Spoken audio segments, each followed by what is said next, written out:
안녕하세요. 30대 후반 아줌마입니다. 초반에는 불만이 조금 많을 수 있다는 점 먼저 양해를 구하겠습니다. 남편은 남의 편이어서 남편이라는 말 들어보셨나요? 저는 차라리 편이라도 있었으면 이 결혼 생활이 억울하지도 않지. 남편과는 그저 남이었습니다. 혼인신고만 했을 뿐이고 아이가 있을 뿐이지 남이나 다름없었습니다. 제가 왜 이런 사람과 결혼을 했을까요? 처음부터 너무 신세한탄을 했나요? 너무 답답해서 처음부터 이런 말이 나왔네요. 남편과는 직장 동료의 소개로 만나 연애를 해 결혼을 하게 되었습니다. 연애할 때는 어느 남자와 마찬가지로 다정다감했어요. 처음 저희 부모님을 만나러 갔을 때 했던 소리가 뭔지 아세요? 아마 다들 알 겁니다. 손에 물 한 방울 묻히지 않겠습니다. 였습니다. 그건 저를 보고 말하는 게 아니라 그냥 자기소개였습니다. 장사를 하기 전까지는 자기 손에 물 한 방울 묻히는 꼴을 못 봤거든요. 결혼을 하고 나니 남편은 실제 모습이 점점 보이기 시작하더라고요.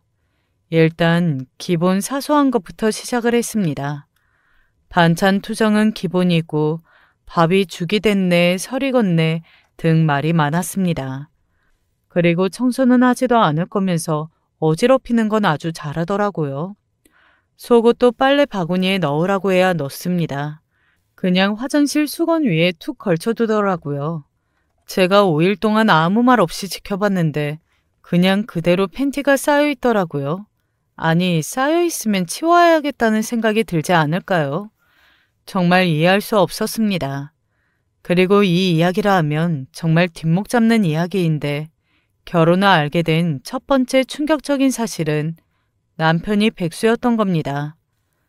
결혼하고 얼마 안 가 남편이 직장에서 잘렸다고 말을 하더라고요. 그나마 그동안 모아둔 돈이 있어서 다행이지 아니었으면 제가 다 먹여 살려야만 했습니다. 다행히 제가 알뜰살뜰 모아둔 돈도 있고 일을 하고 있어서 당장은 괜찮겠지만 나중을 위해서라면 빨리 직장을 구해야만 했어요. 제 월급이 그리 많지는 않았거든요. 하지만 남편 성정이 워낙 게을러서 그런가 그냥 잠시 쉬어간다는 생각을 하면서 몇 달만 쉬겠다고 말을 하더라고요. 말이 나오지 않았습니다. 누구는 같이 살면서 낼 돈도 많은데 누구는 쉬겠다고 하니 아니 그러면 집안일이라도 해야 하는 거 아닙니까? 집안일도 안 해. 돈은 돈대로 써. 뭐 하는 거 하나 없이 놀기만 했습니다. 모든 건 다 제가 했어요. 집안일도 제가 하고 밖에서 돈도 제가 벌었습니다. 그리고 일도 안 하면서 매일 어디론가 나가더라고요. 어딜 그렇게 쏘아다니는지 매번 술에 절여서 집에 왔습니다. 그렇게 일주일이 흐르고 한 달이 흘렀습니다. 남편은 직장을 구할 생각을 하지 않더라고요. 속이 터졌습니다. 그래서 저는 남편의 등짝을 때리며 정신 차리고 일을 구하라고 닥달을 했습니다.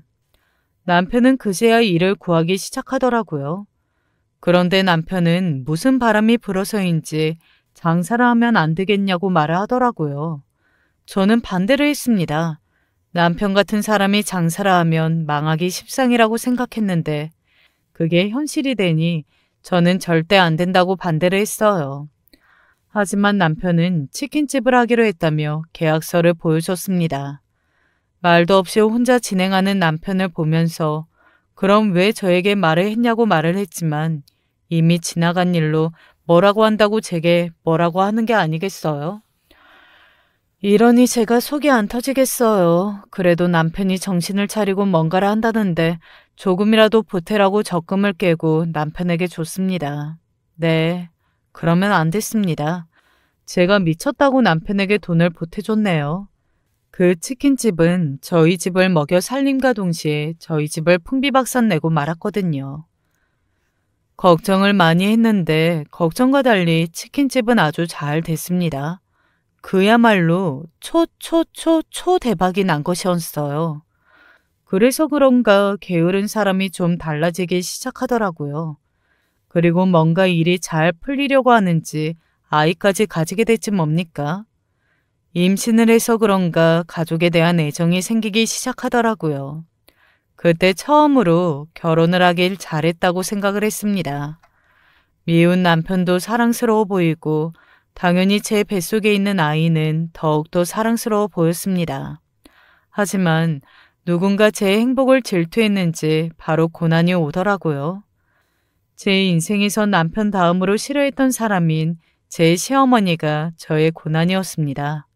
시어머니와 같이 살게 되었거든요. 시어머니는 참 까다로운 분이셨습니다. 지금은 연세가 되어 돌아가셨지만 살아계셨을 때는 고집이 정말 장난 아니었습니다. 남편이 왜 이렇게 까다롭고 게으른지 딱 알 것 같았거든요.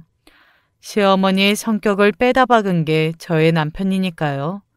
아니 까다로우면 부지런히 살던가 게으르면 게으른 대로 둔하게 살던가 둘 중 하나만 해도 벅찬데 게으름에서 까다롭다니 이 성격 정말 주변 사람들 힘들게 하는 거 아나요?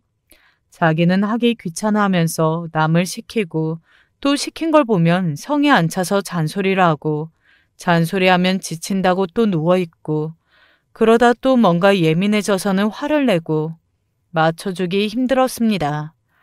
시어머니는 형님네와 같이 살았는데 형님네가 더는 못 산다고 말을 해서 어쩔 수 없이 저희 집에 와 같이 살게 됐습니다. 따로 사시기에는 거동이 불편하셔서 같이 살기는 해야 하는데 그렇다고 요양원에 보내자는 건 저희 남편과 아주버님이 반대를 해서 못 보내고 있었습니다. 자기네들이 하는 것도 아닌데 말입니다.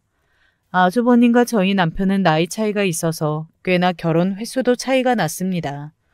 그 말은 시어머니와 같이 산 세월이 많다는 말인데 10년을 넘게 시어머니와 살았으니 형님이 지칠만도 하다고 생각했습니다.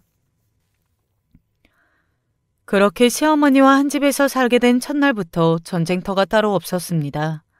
시어머니의 잔소리에 저는 정신을 차릴 수가 없었어요. 남편이 장사를 하고 난 뒤로부터 시간대가 달라져서 남편 아침은 챙기지 않았었거든요. 그리고 시어머니도 아침은 늦게 드신다고 해서 남편에게 부탁을 해둔 상태였는데 시어머니가 제 어깨를 때리면서 아침도 안 차리고 간다고 욕을 하기 시작한 겁니다. 저는 몇 번이나 설명을 드렸는데도 늘 잊어버려서 늘 똑같이 맞고 똑같이 욕을 들어야만 했습니다. 그래서 한날은 제가 밥을 차려드렸는데 그냥 맛있게 드시는 겁니다. 그때 제가 잘못했다는 걸 깨닫고 다음날 밥을 차리는데 또 욕을 먹었습니다.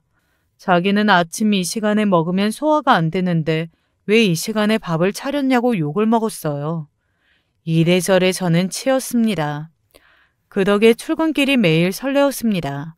출근길이 설레어 본 적이 있나요? 시댁살이 한번 해보세요. 시어머니의 잔소리를 매일 들어보세요. 출근길이 기대가 됩니다. 회사에서 욕을 먹든 말든 일단 시어머니의 잔소리만 듣지 않으면 된다는 생각에 매일 아침이 기대가 됐습니다. 제일 싫었던 건 단연코 주말이었어요. 이런 생활이 반복돼 가고 있을 때쯤 저희 남편 때문에 또 속이 뒤집혔습니다. 남편이 어느 순간부터 조금 이상하더라고요. 집에도 안 들어오고 부지런히 씻고 향수도 뿌리고 다니는 겁니다. 남편은 저와 연애할 때를 빼고는 향수를 뿌린 적도 없었거든요.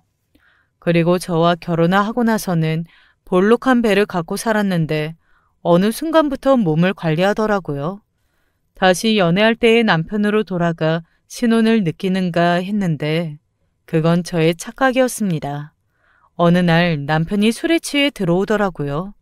근데 그때 남편의 목 쪽에 이상한 자국이 있는 겁니다. 이건 누가 봐도 딱 그 표시였어요. 순간 너무 충격을 받아서 그 자리에 얼어 있었습니다.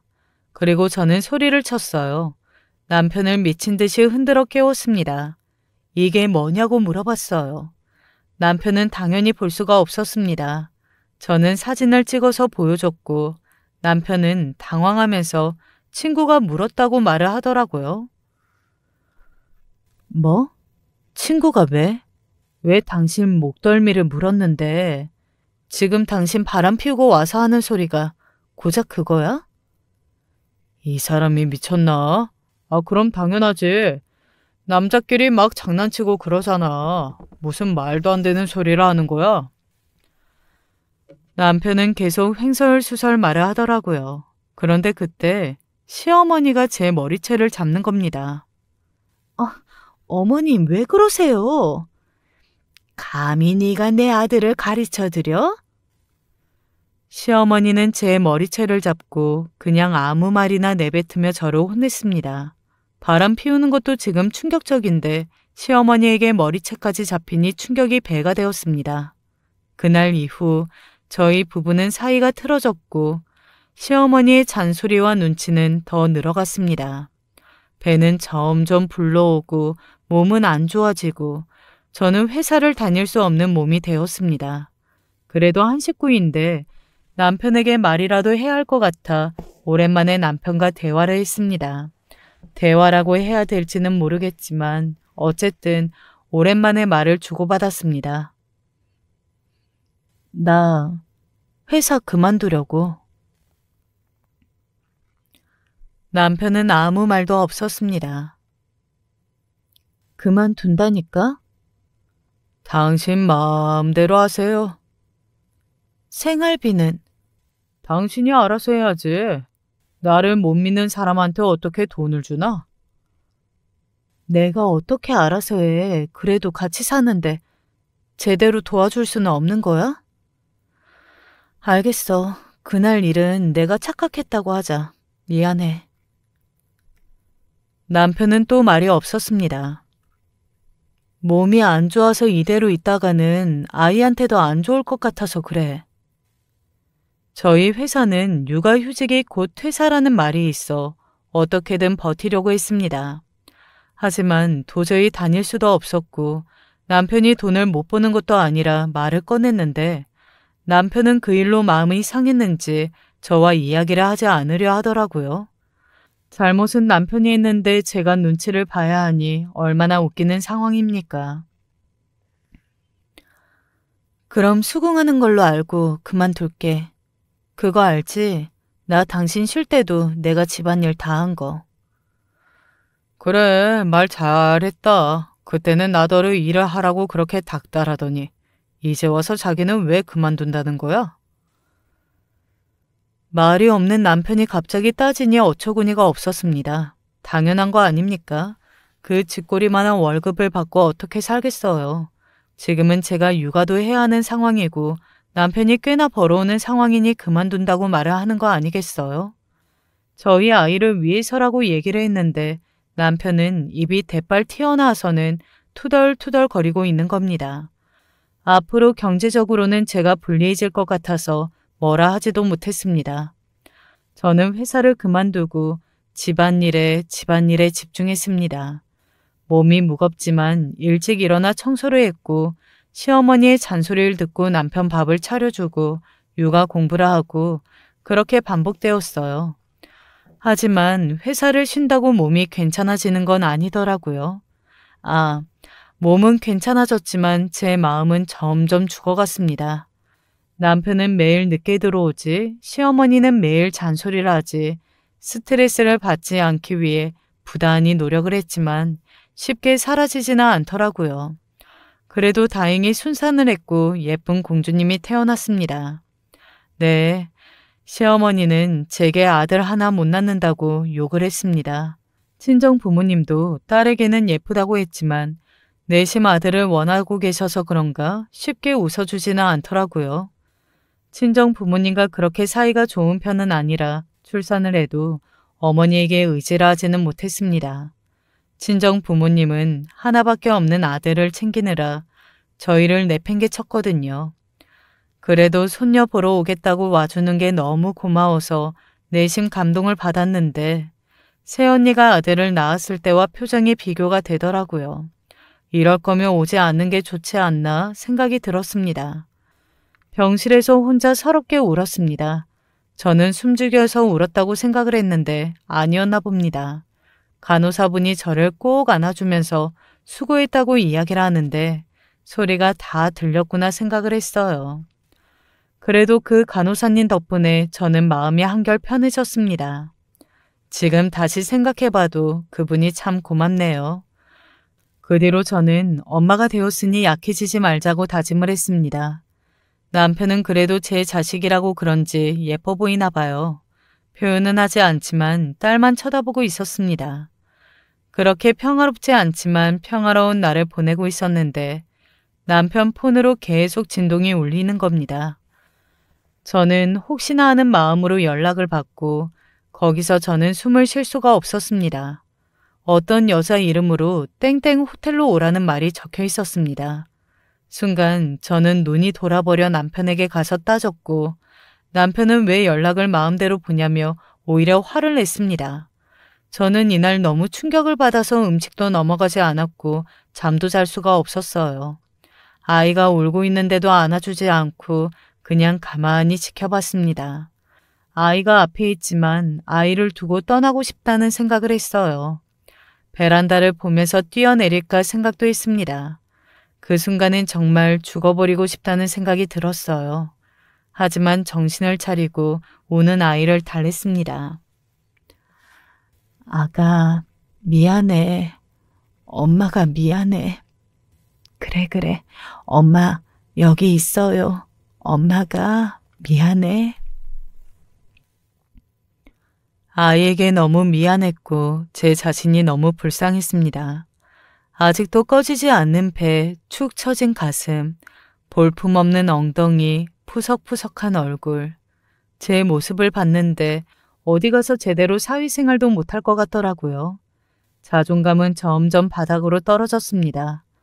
저는 그날 하루 종일 남편과 그 여자 생각만 했습니다. 남편은 그 호텔로 갔을까? 그 여자는 어떻게 생겼을까? 둘이서 뭘 하고 있을까? 5만 가지 생각이 들었어요.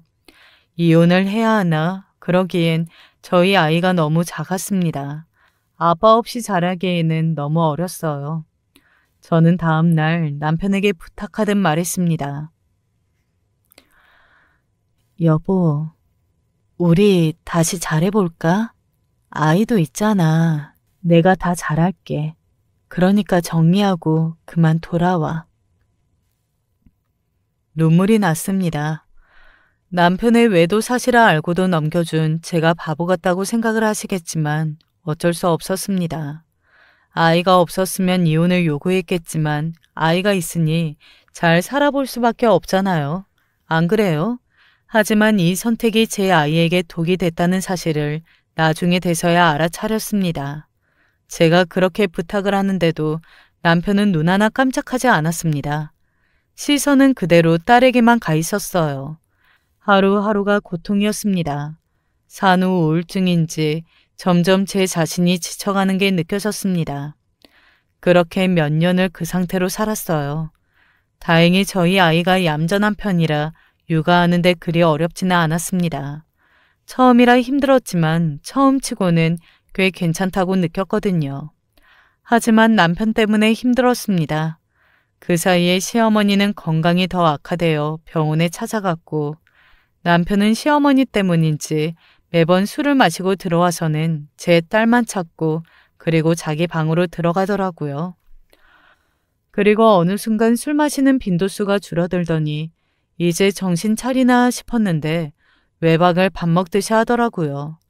어떤 날은 며칠째 보이지 않아서 아르바이트생에게 물어봤습니다. 남편이 여행 갔다고 하더라고요. 아르바이트생도 당황하면서 몰랐냐고 물어보더라고요. 저는 부부싸움을 심하게 해서 말을 안 한다고 웃으며 넘겼습니다. 이게 결혼 생활을 하는 건가요? 정말 남보다 못한 존재 아닌가요? 생활비도 제가 몇 번 부탁해야 줬습니다. 그냥 남편은 채무관계로 묶여있는 사람 같았습니다. 점점 지치더라고요. 이 관계로 고민이 될 때 오랜만에 여동생을 만났습니다. 언니, 요즘도 잠 잘 못 자? 왜 이렇게 말랐어? 밥은 먹어? 아니, 요즘 왜 그래? 더 점점 심해져. 동생은 제가 걱정됐는지 저를 보자마자 걱정을 쏟아 부었습니다. 뭐, 그렇지. 형부 때문에 그래? 내가 형부 가서 때리고 올까? 형부는 왜 그런데? 아니면 시어머니? 여동생은 그냥 남편이 조금 사고를 쳐서 저와 사이가 안 좋은 줄로만 알고 있지 자세히는 모르는 상황이었습니다. 저는 고민을 하다가 여동생에게 모든 사실을 털어놓았어요. 남편의 외도, 남편과의 관계, 남편이 저를 어떻게 생각하는지, 생활비는 어떻게 해서 얼마나 주는지 다 빠짐없이 이야기를 했습니다. 미친 거 아니야? 아니 언니, 그러지 말고 이혼해. 그게 사람 사는 거야? 남보다 못하지. 아니 바람 피우고 한 번 용서해줬으면 다시는 안 해야지. 뻔뻔하게 그 사람을 만나? 아니야, 그건 몰라. 나도 그냥 추측일 뿐이지 증거는 없어. 너무 그러지 마. 중간에 제가 너무 자존감이 떨어져 있는 상태고 바보 같았을 때라 여동생이 남편에 대해 이야기를 해도 저는 남편을 감싸줬습니다. 아휴, 답답하. 언니, 그러지 말고 이혼하는 건 어때? 아이도 있는데 무슨 소리야. 왜 그래? 요즘 이혼하는 사람 많아. 언니 혹시 엄마 때문에 그래? 아니, 엄마 때문은 무슨. 사실은 저희 어머니께서 이 결혼은 반대하셨습니다. 그전부터 사이는 좋지 않았지만 어머니는 어머니인지라 제가 걱정되셨나 봅니다. 점을 보러 갔는데 결국 이혼할 팔자라면서 만나면 절대 안 된다고 이야기를 했다고 해서 반대를 했는데 저는 그런 일은 벌어지지 않는다고 똑똑히 보라고 싸우고 결혼한 거거든요. 물론 그 이유도 없지 않아 있지만 결코 그것 때문은 아니었습니다. 다 저희 아이를 위해서였어요. 남편의 치킨집은 장사가 더 잘 돼서 확장을 했습니다. 하지만 제게 오는 생활비는 그대로였습니다. 저는 이걸로 뭐라 하지는 않았습니다. 그래도 딸에게는 물심양면 잘 해줘서 제가 뭐 따로 살 건 없었기 때문입니다. 하지만 어느 순간부터 좀 이상했습니다. 남편이 그렇게 세심한 사람이 아닌데 아이 용품을 어떻게 알았을까 하는 생각이 들기는 하더라고요. 아직도 그 여자를 만나고 있나? 그 여자가 다 이야기해 준 건 아닐까? 오만 가지 생각이 들었습니다. 한번 바람을 알아차리니 남편을 믿지 못하게 되더라고요. 안 그런가요? 순간 저는 욱하는 마음에 남편에게 가서 따졌습니다. 요즘 그 여자 맞나? 무슨 소리야? 아직도 그 소리야? 자, 휴대폰 확인해봐. 정리했어. 남편이 당당하게 휴대폰을 보여주는 겁니다. 휴대폰을 확인하니 그 여자 번호도 없고 연락을 주고받은 흔적도 없었습니다. 삭제할 수 있으니 의심은 접어두지 않았습니다. 하지만 남편의 당당한 태도 때문에 믿기로 했어요. 그럼 아이 육아용품이나 뭐 옷 같은 건 당신이 혼자 사기엔 좀. 우리 직원 도움 받아서 샀다. 왜? 그 직원한테도 뭐라고 하게? 남편과 친하게 지내는 아가씨가 있는데 그 아가씨에게도 어린 딸이 있다고 하더라고요. 그래서 도움을 많이 받는다고 했습니다. 그러니 저는 할 말이 없어졌습니다. 하지만 찝찝한 마음은 없어지지가 않더라고요. 그렇게 시간이 지나고 결혼 8년 차가 되었습니다. 시어머니는 돌아가셨고 남편은 변한 게 없었어요. 아니 더하면 더했지 점점 심해지는 겁니다. 그 사이 이상한 점은 한두 가지가 아니었어요. 제가 너무 과하게 생각을 한다고 생각하실 수도 있어요. 잘 들어보세요. 무슨 이유 때문인지 타 지역에 지점을 하나 더 냈더라고요. 저는 그걸 듣고 의심이 됐습니다. 너무 의부증 같나요? 그리고 한 번씩 왔다 갔다 하고 자고 오더라고요. 외박이야 너무 자주 해서 별 감흥은 없지만 보통 가정이 있으면 외박은 잘하지 않는다고 하더라고요. 그래서 저는 더 의심이 가기 시작했습니다. 그리고 그렇게 예뻐했던 딸아이한테도 관심을 끊어버린 겁니다. 그래서 바람을 피우나 안 피우나 감시하기 위해 남편 몰래 휴대폰을 봤습니다. 하지만 걱정했던 것과 달리 여자와의 연락도 없고 내비를 봐도 딱히 이상한 곳 찍혀 있는 것도 없었고 직원들이랑 있는 것만 보이고 의심할 게 아무것도 없더라고요. 그런데도 그 이상한 느낌은 지울 수가 없었습니다. 너무 제가 의부증처럼 보이나요? 어떻게 생각하나요? 저는 그간 남편의 행동으로 믿지 못해서 그런 건데 남편은 저를 보고 의부증 같다고 매번 이야기를 하더라고요. 서로 대화를 하는 게 그게 다였습니다. 그리고 어느 날 제 감이 맞았다는 걸 깨닫게 됐어요. 역시 여자의 촉은 그냥 넘기는 게 아니라고 찝찝한 이유가 있었습니다. 그날도 어김없이 남편이 출근을 하고 저는 평소처럼 지친 몸을 이끌고 딸아이 등원을 도와주고 쉬고 있었습니다. 그때 여동생에게 연락이 왔어요.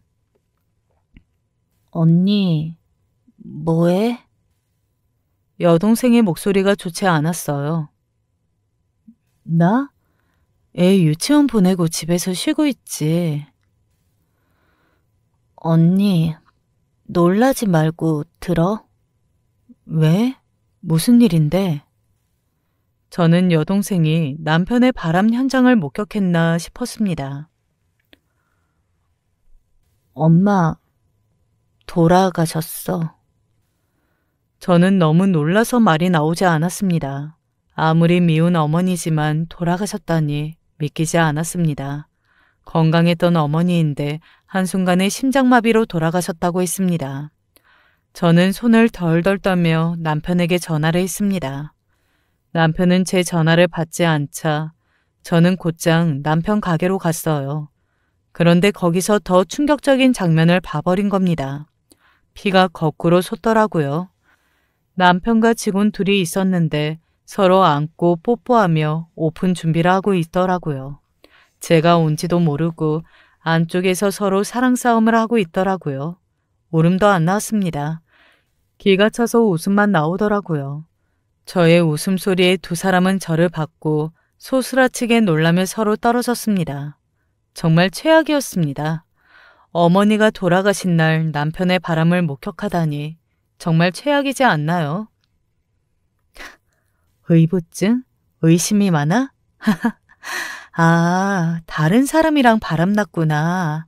나는 그것도 모르고 계속 그 여자인 줄로만 알았네.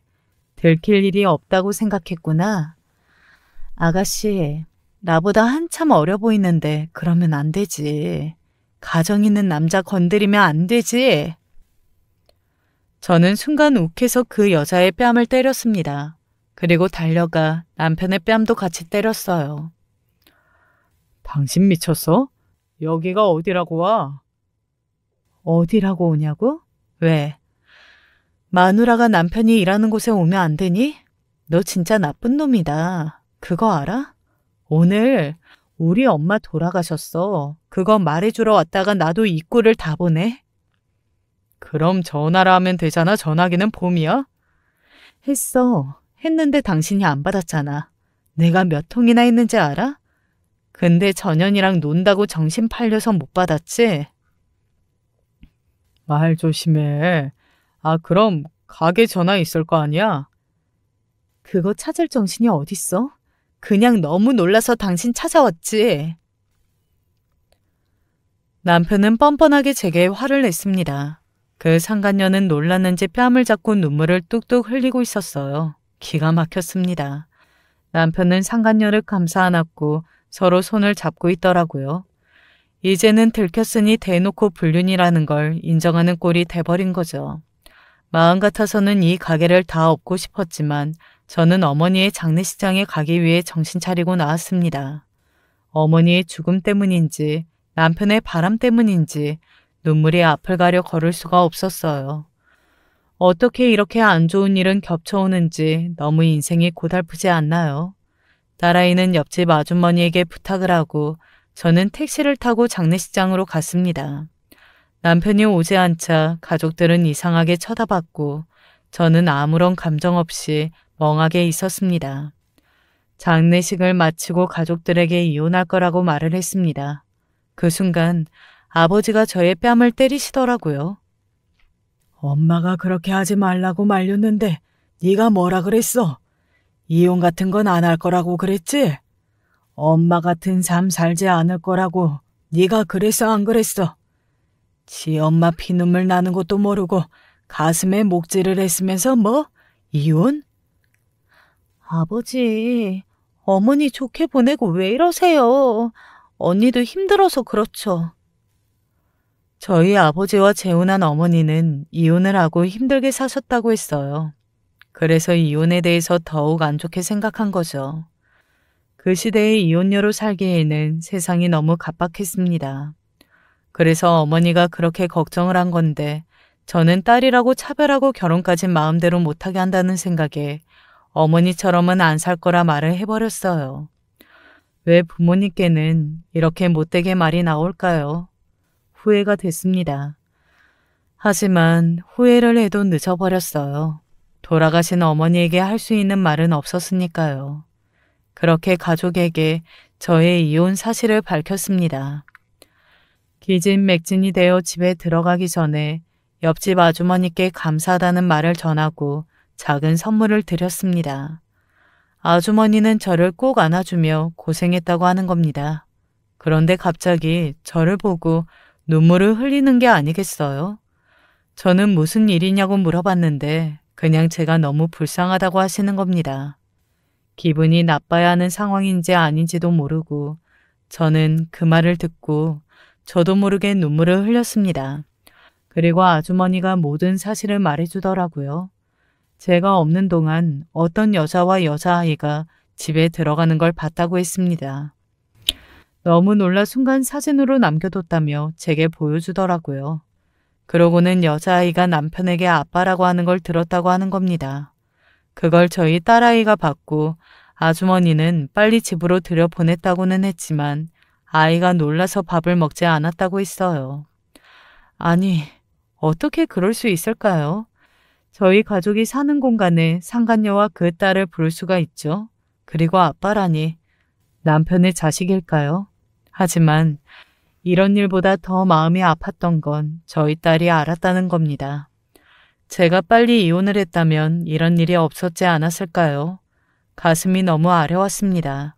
저는 곧장 집으로 들어갔는데 어디서 구수한 된장찌개 냄새가 나는 겁니다. 마치 엄마가 끓여준 것 같은 된장찌개 냄새에 저도 모르게 홀린 듯 주방으로 갔는데 그 상간녀가 있는 겁니다. 그것도 제 앞치마를 메고 웃으며 다녀왔냐고 저를 보는데 그 여자도 제가 남편인 줄 알고 웃었다가 저라는 사실을 알고 표정이 싹 변하더라고요. 그런데 전에 봤었을 때와 느낌이 많이 달랐습니다. 지금 뭐 하세요? 보면 몰라요? 밥 차려뒀잖아요. 여기 저희 집이거든요. 나가주세요. 이젠 그쪽이 나가야 할 것 같은데. 오빠가 제 딸이랑 같이 산다고 했거든요. 네? 그게 무슨... 아니 그쪽... 그럼 그쪽 딸은 혹시 제 남편 아이인가요? 아니요. 근데 오빠가 그쪽 딸보다 제 딸이 더 이쁘다고 그러던데요. 상간녀는 뻔뻔하게 와서 요리도 하고 제 옷도 입고 자기 딸이 더 사랑받는다고 자랑을 하는 겁니다. 순간 욱해서 앞에 있는 물을 그 여자에게 부어버렸습니다. 왜 그렇게 물을 붓는지 알 것 같더라고요. 속이 시원했습니다. 그때 제 남편이 들어왔어요. 남편은 저를 보고 놀라고 상간녀를 보고 저를 째려봤습니다. 그리고 저는 남편에게 뺨을 맞았습니다. 당신 미쳤어? 내가 그만하라고 했지. 그냥 조용히 지내. 예전처럼 쥐 죽은 듯이 지내라고. 미쳤냐고? 미쳤다. 이 꼴을 보고 어떻게 안 미칠 수가 있어? 조용히 못 지내. 우리 이혼해. 그리고 여기 내 집이야. 당장 나가. 이혼? 내가 미쳤다고 이혼해주냐? 그리고 그럼 내가 너한테 준 돈 다 갚아. 그럼 집 줄게. 알지? 네 딸한테 드린 돈, 너한테 준 생활비. 그거 합치면 얼마인지는 아냐? 갚을 수 있겠어? 당신이 협의 이혼 안 해주면 이혼 소송이라도 할 거야, 나. 분했습니다. 도대체 제가 무슨 잘못을 했길래 이런 취급을 당해야 하며 왜 저랑 결혼을 했는지 모두 궁금했습니다. 하나만 물어보자. 너 나랑 왜 결혼했니? 왜긴 결혼 상대로는 괜찮을 것 같아서 결혼했지. 딱 바람 피워도 눈 감고 봐줄 만한 사람 찾고 있었는데 딱 너더라고. 생각지도 못한 대답이었습니다. 머리를 한 대 세게 맞은 것 같은 기분이 들었습니다. 오빠, 그런 소리 하면 안 돼. 상간녀는 웃으면서 저를 쳐다보고 이야기를 하고 있더라고요. 정말 소름 끼치지 않나요? 울음도 나오지 않았습니다. 어머니도 모시고 잘할 줄 알았지. 그래서 결혼했다. 왜? 알고 보니 남편이 결혼할 때는 시어머니를 모시고 살아야 한다는 조건이 있어 어머니를 모시게 된 거였습니다. 애초부터 그걸 알았으면 결혼을 고민해보지 않았을까요? 그럼 우리 아이는? 처음에 예뻤지. 내 자식이니까. 그런데 점점 널 닮아가는 게 뭔가 보기가 싫더라고. 그래서 별 관심이 안 생겼어. 어떻게 그럴 수가 있죠? 자기 자식보다 상간녀의 딸을 더 좋아할 수가 있는 건가요? 저는 지금까지의 이야기가 꿈이길 바랐습니다. 이게 다 꿈이 아니라 현실이라는 듯 상간녀가 하는 말에 저는 정신을 차렸습니다. 여기요. 그쪽 짐이랑 아이 짐들이에요. 생각보다 짐이 얼마 없더라고요. 딸아이 옷은 저희 딸이랑 체격이 비슷해서 맞을 것 같아서 뒀어요. 어차피 오빠가 사준 거라 놓고 가셔도 되잖아요. 혹시 몰라서 챙겼어요. 오늘 오빠가 집에서 내보낸다고 했거든요. 그래, 이왕 이렇게 된 거 그냥 별거 하면서 살자. 내가 생활비는 보내줄게. 당분간 어디 뭐 처제네에서 지내던가 아니면 장인 어른네에서 지내던가 해. 당신도 내 얼굴 안 보는 게 좋잖아. 말했잖아. 여긴 내 집이라고. 나도 말했잖아. 그럼 내가 준 돈 다 갚으라고. 그럼 주겠다고. 저는 결국 집에서 쫓겨나고 말았습니다. 저는 아이에게 뭐라고 말을 해야 할지 막막했습니다. 4일 만에 보는 딸아이의 얼굴을 보고 눈물이 왈칵 쏟아졌습니다. 딸아이의 눈빛이 너무 슬퍼 있더라고요. 하지만 저를 보고 밝게 웃더라고요. 저는 앞으로 이모네에서 지내야 할 것 같다고 아이에게 말을 했습니다. 딸아이는 이유를 묻지 않더라고요. 알고 있는 것 같았습니다.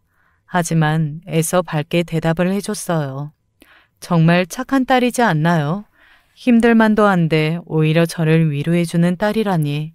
결혼은 못해도 아이는 잘 낳았다는 생각이 들더라고요. 저는 바로 동생에게 전화를 했습니다.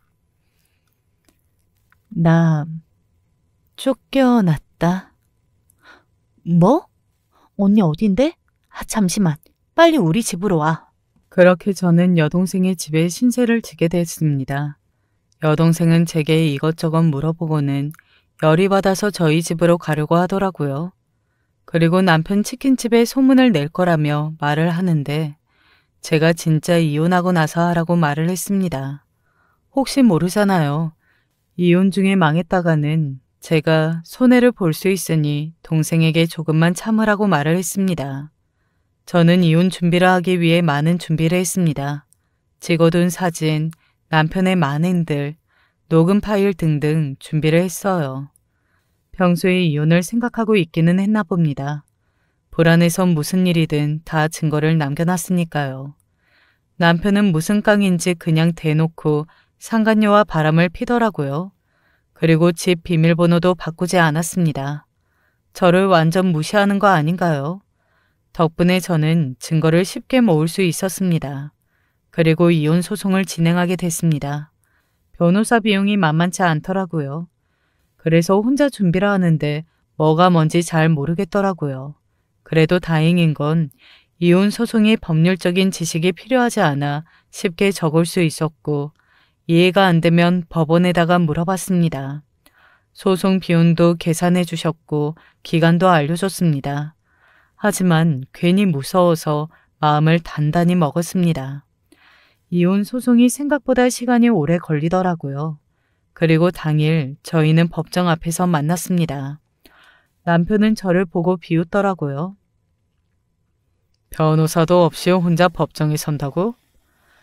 남편의 조롱을 무시한 채 법정에 들어섰습니다. 그런데 이게 무슨 일입니까?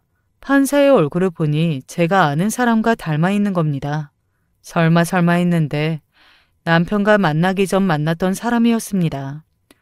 저는 남편을 포함 총 2번의 연애를 했는데 첫 번째 상대가 바로 지금 눈앞에 있는 판사님이었습니다. 순간 놀래 저는 쓰러졌습니다. 너무 놀래서 그만 주저앉고 말았어요. 정말 쥐구멍에 숨고 싶었습니다. 전 남자친구가 판사라니 이건 또 무슨 경우인가 생각했어요. 전 남자친구 앞에서 제 치부를 다 드러내야 하는데 정말 창피했습니다. 생각해 보세요. 첫사랑 앞에서 남편과의 거지 같은 결혼 생활을 말할 수 있을까요? 근데 아무리 봐도 저를 못 알아보는 것 같아 다행이라 생각을 했어요. 재판이 끝나고 몇 달 만에 저는 자유가 되었습니다. 위자료는 생각보다 많이 받지는 못했어요. 최대 5천이라는데 훨씬 밑으로 받았지만 재산 분할을 많이 받았습니다. 제 생각보다 많이 받아서 저는 제가 잘 준비했다고 생각했어요. 그리고 저희 집을 되찾을 수 있었습니다. 다행이지 않나요? 남편은 이런 일은 상상도 못했다는 듯 벙쪄 있는 모습으로 나오더라고요. 앞에서 저를 조롱했던 남편은 없어지고 이 이혼 인정 못한다고 소리를 고래고래 질렀습니다. 진짜 바보는 남편 아닌가요? 남편 덕에 이혼을 할 수 있게 된 거죠. 저는 새 인생이 시작됐습니다. 그리고 얼마 뒤 모르는 번호로 전화가 왔어요. 조심스럽게 전화를 받았습니다. 그런데 글쎄 남편이더라고요. 남편이 미안하다고 우는 겁니다. 도대체 왜 그러는 걸까요? 그렇게 싫다고 저를 무시하고 저 몰래 바람피고 있으면서 막상 이혼을 하니 아쉬웠을까요? 저는 바로 전화를 끊었습니다. 아무리 생각해도 저는 남편이 왜 이러는지 이해가 되지 않는데 여러분은 이해가 가나요?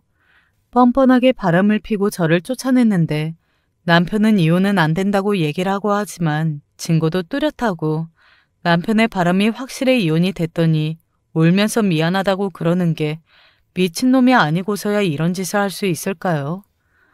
저는 왜 이런 사람과 결혼을 했는지 후회가 됐습니다. 그리고 며칠 뒤 모르는 번호로 전화가 왔는데 받지 말까 하다가 받고 한 소리 있습니다. 당신 또 전화하면 가만히 안 둘 거야. 경찰에 신고할 거야.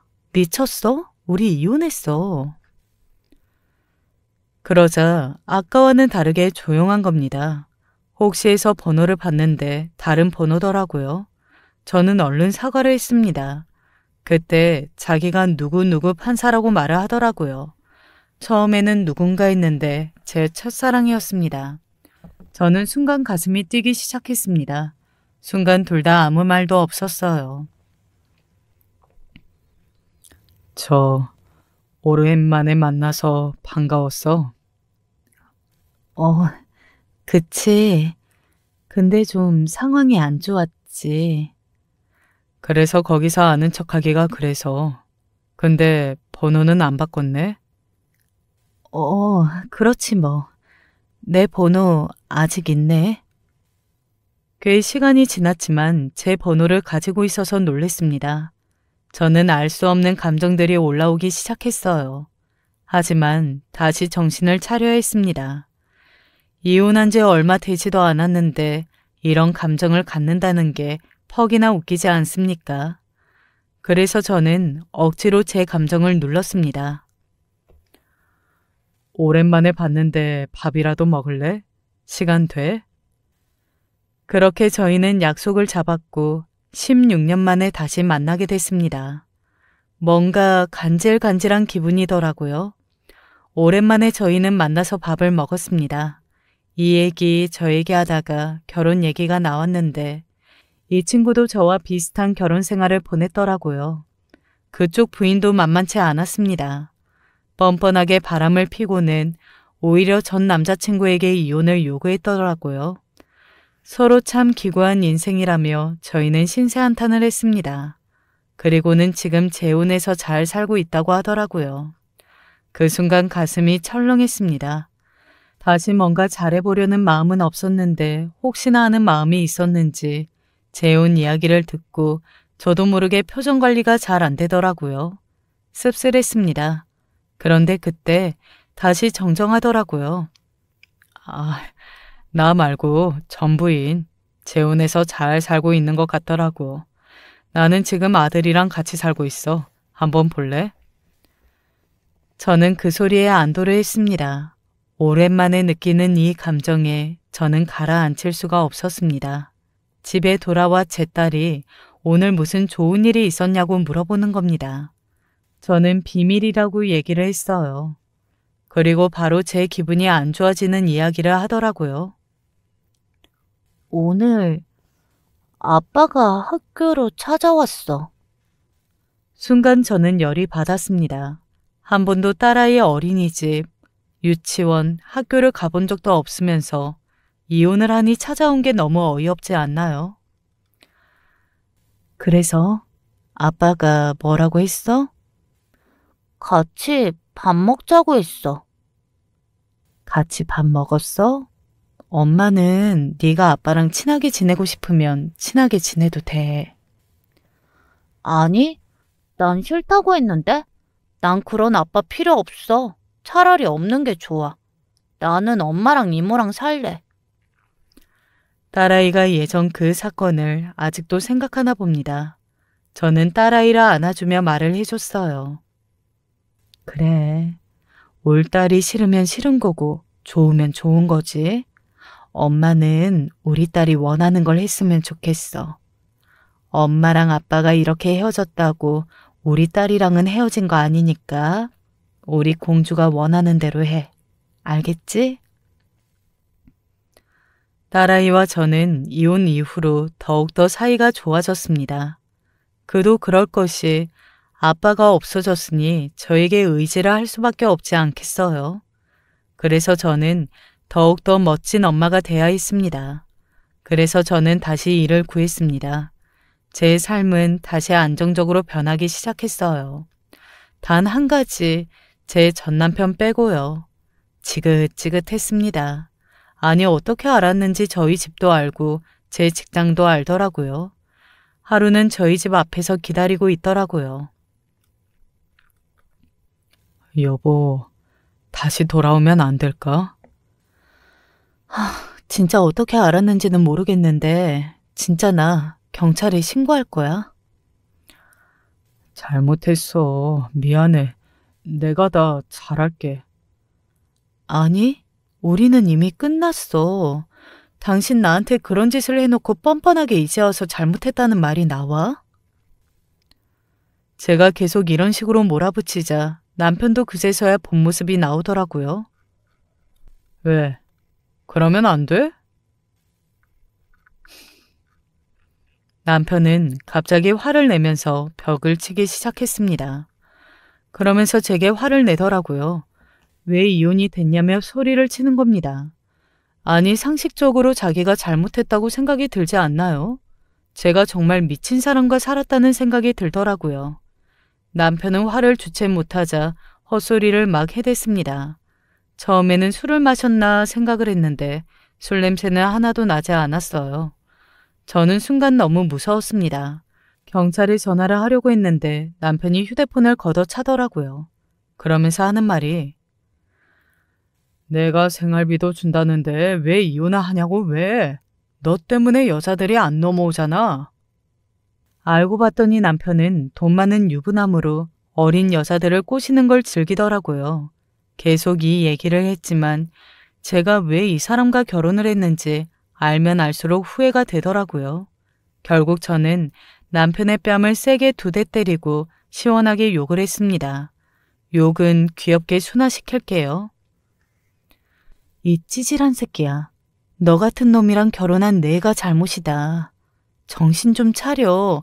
이 수박씨 발라먹을 놈아. 정신 차려. 네가 언제까지고 장사 잘 될 것 같아? 그거 다 내가 동네 아줌마들한테 부탁해서 거기서만 다들 먹어주는 거야. 너 이제 장사 망했어. 타 지역 장사 잘 안 되는데 여기는 잘 되지? 내가 부탁해서 그래. 넌 이제 끝났어. 이 멍멍이 같은 새끼야.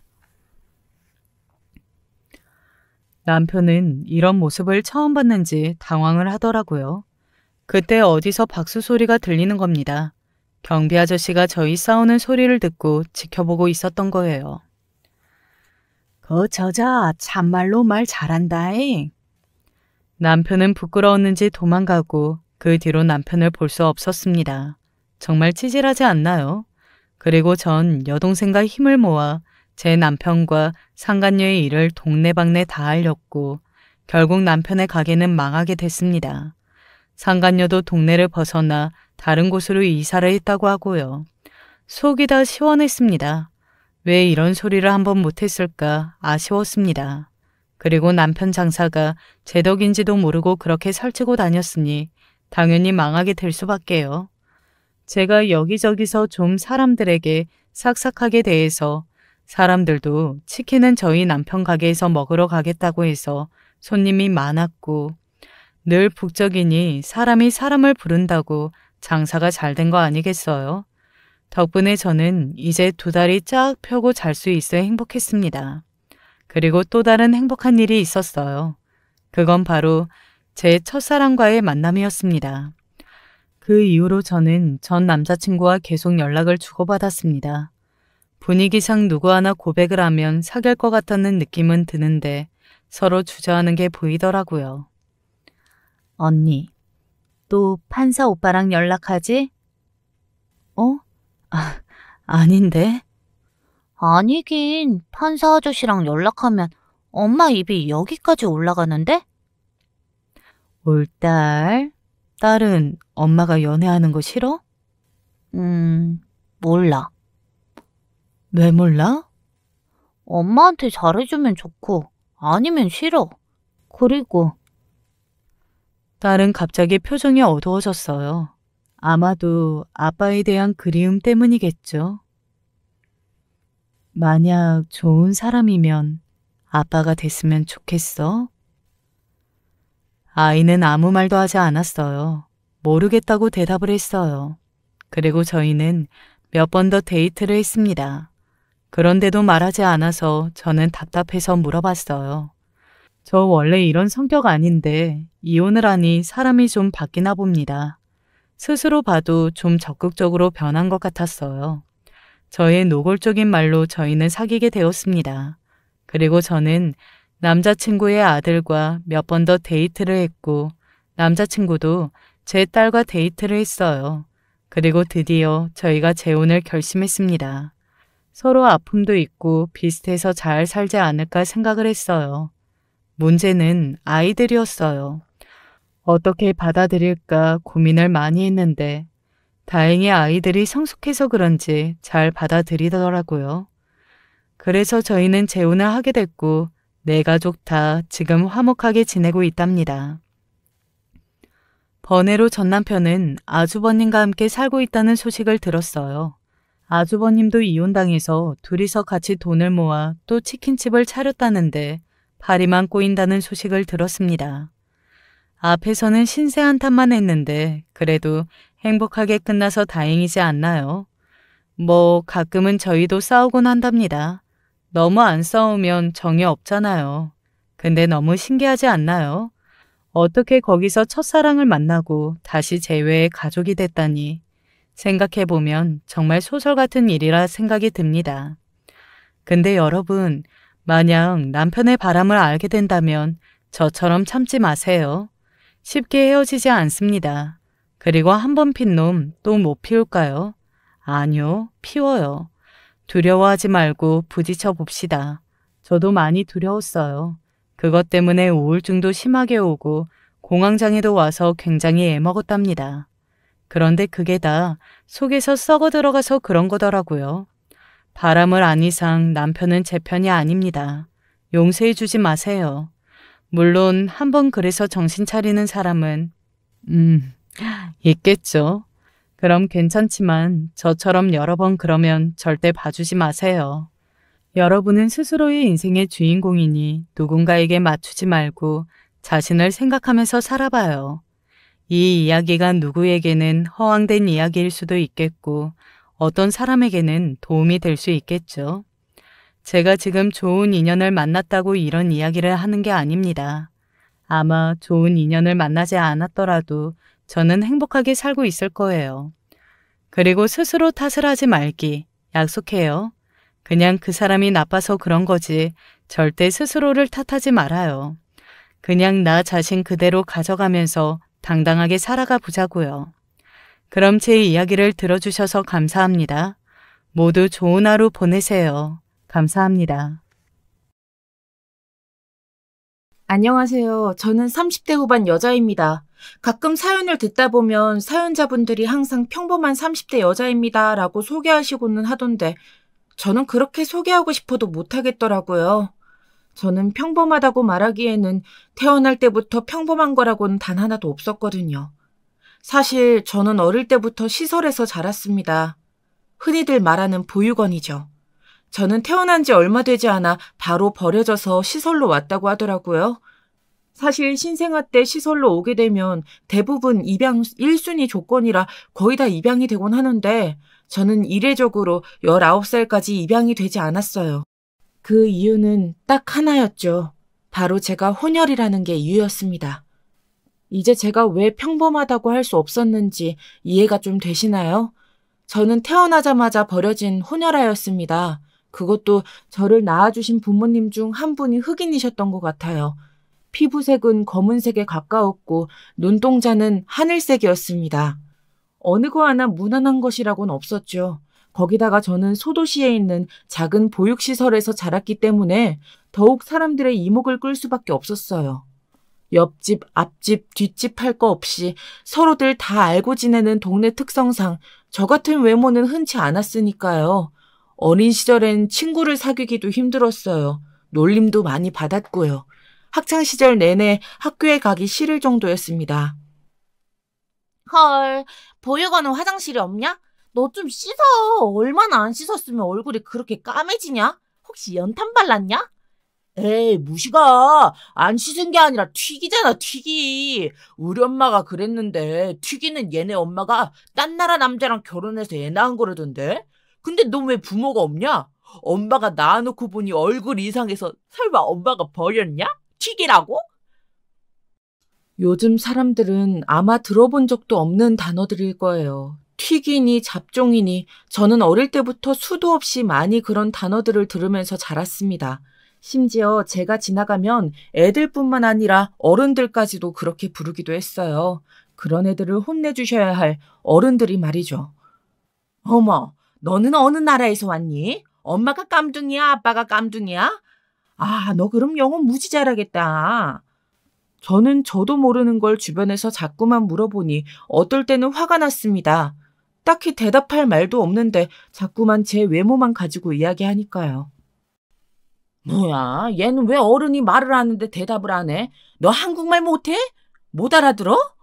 그러면서 왜 한국에서 살아? 너희 나라 가서 살아야지. 어릴 때부터 별의별 일을 다 겪으면서 크다 보니 어린 시절부터 저는 자연스레 말이 없었습니다. 그리고 어린 마음에 어떨 땐 차라리 듣지를 못하든지 아니면 말이라도 할 줄 몰랐으면 좋겠다는 생각까지 한 적도 있었어요. 그러면 저런 말을 알아듣지도 못하고 대답하지 않아도 되니까요. 그래도 그나마 다행이었던 건 제게 보육원에서 함께 자란 친구들이 있다는 것이었습니다. 워낙 어릴 때부터 동고동락하며 힘든 일들을 함께 나누며 살다 보니 누구보다 서로를 아끼며 끔찍하기만 했던 학창시절을 굳게 버티며 살 수 있었어요. 그렇게 저는 남들보다 유별난 학창시절을 보낸 것 치고는 그래도 삐뚤어지지 않고 바르게 잘 자랐습니다. 어릴 땐 거울을 볼 때마다 싫을 정도로 놀림을 받았던 제 외모가 나이가 들면 들수록 사람들에게 많은 관심을 받으며 어느새 장점이 되어 있었으니까요. 여자치고는 많이 큰 키에 워낙 이국적인 외모를 가지고 있었으니 어딜 가나 시선이 집중되고는 했습니다. 덕분에 대학 때는 전단지 모델이나 쇼핑몰 피팅 모델 아르바이트를 하면서 그 돈으로 학비까지 낼 수 있을 정도로 많이 벌었어요.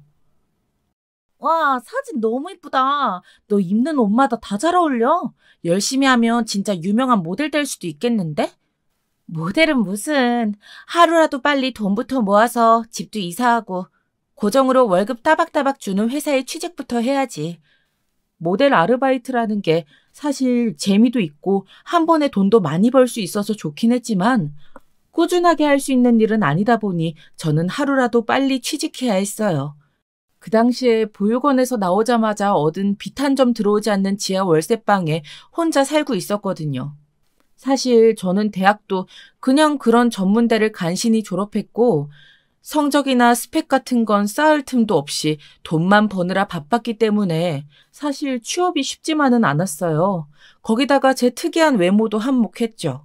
그런데 그래도 사람이 죽으란 법은 없는지 대학 때 모델 아르바이트 한 게 도움이 됐습니다. 우연히 이력서를 넣은 백화점에서 연락이 왔더라고요. 세상이 얼마나 좁은지 대학 시절 저를 모델로 써주셨던 지인분이 백화점 매장 채용 담당자로 계셨더라고요. 이력서에 붙은 제 사진을 보자마자 딱 알아보시고 저를 꼭 채용해야겠다고 생각하셨대요. 예전에 함께 일할 때도 저처럼 밝고 성실한 사람은 어딜 가나 잘 될 거라 응원하고 있었다고요.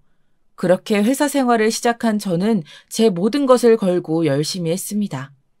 그런데 매장에서 일하다 보니 제가 저에 대해 모르고 있던 것이 있더라고요. 바로 제가 생각보다 영업과 서비스에 재능이 있었어요.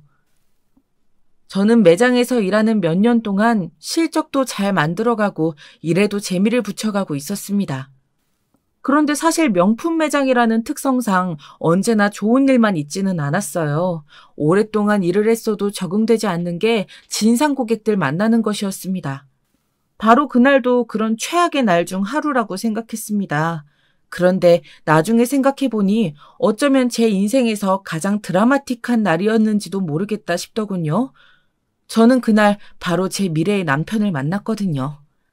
그러니까 여기 담당자 나오라고 담당자. 너희 같은 초짜들 말고 여기 매장에서 제일 높은 사람 나오라니까. 고객님, 제가 여기 매장 매니저인데요. 무슨 일 때문에 그러세요? 저희 직원이 혹시 실수라도 했나요? 뭐야? 여기 매장 매니저가 외국인이야? 아무튼 당신 나 알지? 내가 저번에 우리 시어머니 선물이라고 들어오면 빼놓으라고 했던 가방 있었잖아. 글쎄 그 가방을 저 직원이 홀라당 다른 사람한테 먼저 팔아버렸다니까? 분명 내가 오늘 온다고 했는데. 잠시만요, 고객님. 제가 지금 확인해 보니까요. 고객님께서 저희 매장에 얼마 전에 오신 거는 맞는데 기록에도 그냥 보시고 다음에 다시 오겠다고만 하셨다고 체크되어 있더라고요. 아무래도 고객님께서 다른 매장이랑 헷갈리신 것 같아요. 뭐? 너 지금 말 다 했어? 내가 착각을 한 거라. 야, 내가 치매냐? 그런 걸 까먹게? 내가 똑똑히 기억하는데 분명 저 가방이 맞다니까. 고객님, 죄송합니다. 지금은 말씀하신 상품이 없어서요. 지금 바로 구매는 힘드세요. 지금 예약서 작성해 주시면 제가 댁으로 택배로 보내드리겠습니다.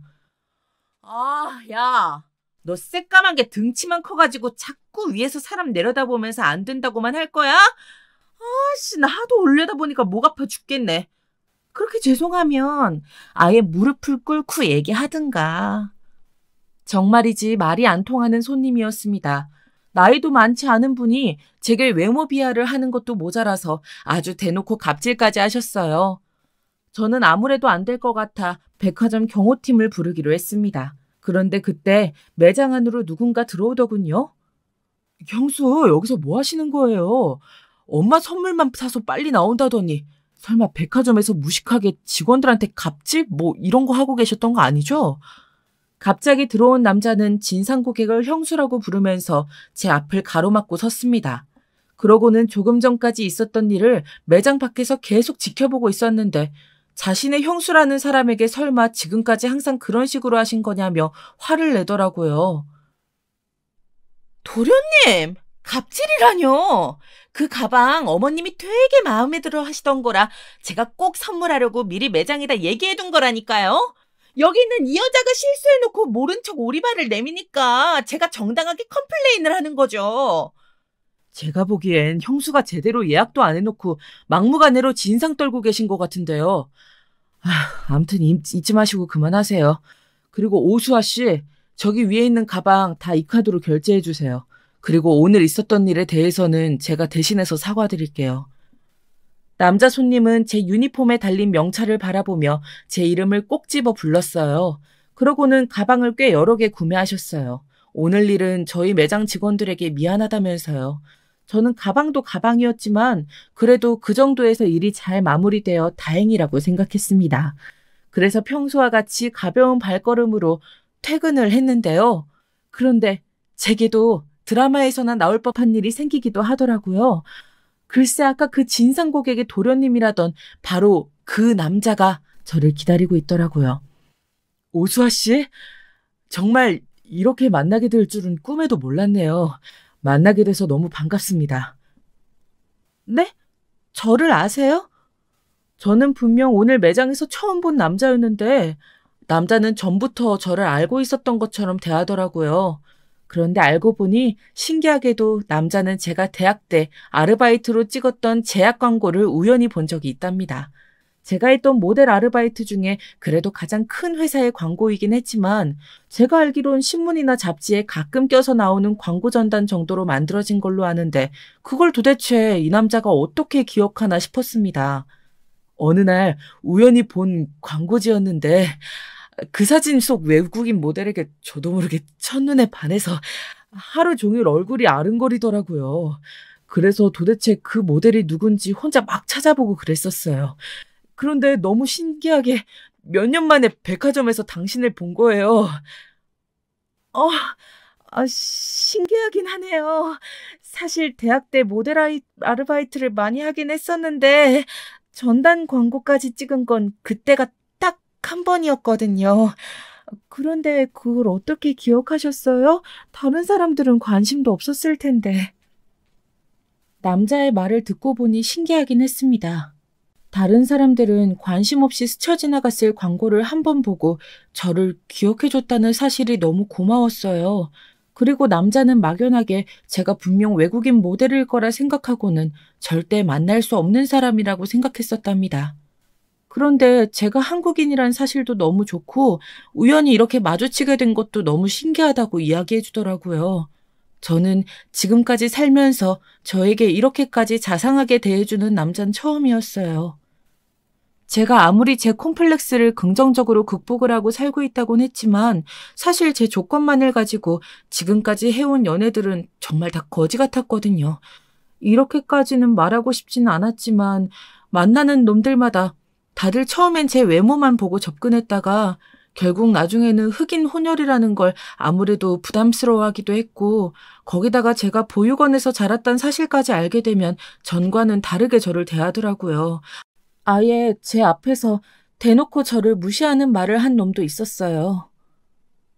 그럴 때마다 그냥 저놈이 그냥 개자식인 거다 라고 생각하기도 하고 혹은 똥 밟았다 생각하려고도 했지만 왜 자꾸 세상은 나를 이렇게 함부로 대하는 걸까 싶어 힘들기도 했습니다. 처음엔 당연히 이 남자도 동화 속 백마탄 왕자님처럼 제 앞에 짠하고 나타나 제게 온갖 달콤한 말로 꼬셔놓고는 결국 다른 남자들처럼 제 조건이 감당하기 힘들다며 떠나버릴 게 빤하다고 생각했거든요. 그런데 그 이후로 만나면 만날수록 이 남자는 어딘가 좀 달랐습니다. 제 상황이나 사정을 다 알고도 오히려 제게 너무 힘들었겠다면서 앞으로는 자신이 무슨 일이 있어도 제 곁에서 제 편이 되어 지켜주겠다고 하더라고요. 저는 어쩌면 이 남자라면 다르지 않을까 하는 기대감으로 한 번 더 남자를 믿어보기로 하고 연애를 시작했습니다. 그런데 제 믿음이 이번엔 배신하지 않더군요. 남자친구와의 연애는 마치 꿈속에 들어와 있는 것 같았죠. 그런데 연애 기간이 길어질수록 걸리는 것이 있었어요. 처음 남자친구를 만났을 때 만났던 남자친구의 형수였죠. 저희 사이가 가까워질수록 계속해서 남자친구는 제게 결혼 이야기를 했는데 아무래도 남자친구의 가족들이 저를 받아주시지 않을 것만 같았어요. 그런데 알고 보니 남자친구는 4형제 중 막내더라고요. 거기다가 형들은 모두 다 일찌감치 결혼해서 형수가 셋이나 있었습니다. 제가 그때 매장에서 만났던 진상 손님은 다름 아닌 제일 큰 형의 아내였더라고요. 남자친구는 자신의 형수들이 유난하긴 하지만 그래도 부모님께서는 굉장히 좋으신 분들이라 언제나 저의 편이 되어주실 거라면서 걱정하지 말라고 하더라고요. 하지만 아무래도 큰동서와의 첫 만남이 좋지만은 않았으니 과연 제가 잘 지낼 수 있을까 엄두가 안 나는 건 물론이었고 조금 겁까지 났습니다. 그런데 예비 시댁 식구들과의 첫 식사 자리에서부터 뭔가 예사롭지 않았습니다. 예비 시부모님, 아주버님들, 동서들까지 모두 다 둘러 앉아 있었는데 예비 동서 3명은 모두 다 저를 바라보는 눈빛이 매섭더라고요. 아무래도 큰 동서가 저에 대해 전할 말이 있었을 테니 그럴 수도 있겠다 싶었습니다. 우리는 구면이죠? 그땐 내가 실수했어요. 우리 어머니께 꼭 선물해드리고 싶었던 가방이라 내가 너무 흥분해서 그만. 평소랑 다르게 오버를 좀 했네요. 기분 나쁘셨음 사과할게요. 아닙니다. 충분히 서로 오해할 수 있는 상황이었죠. 암튼 우리 큰며느리가 시부모님 일이라면 원래 앞뒤 안 가리고 잘하려고만 하는 게 있어. 그래도 우리 가족이랑 수아 씨가 인연이 되려고 그런 일이 있었나 봐요. 그 일 아니었으면 우리 막내랑 수아 씨가 어떻게 만날 수 있었겠어? 그러게요. 어떻게 보면 형님이 막내도령님이랑 수아 씨 오작교 역할을 한 거네요. 예비 시부모님과 함께한 식사 자리에서 이야기를 나누다 보니 그래도 제가 너무 걱정하고 있던 것들보다는 다들 좋으신 분 같아 보였어요. 무엇보다 예비 시어머니는 굉장히 고상하고 단아해 보이셨습니다. 그리고 흔한 고부관계처럼 보이진 않았어요. 동서 3분과의 관계도 너무 좋아 보이셨죠.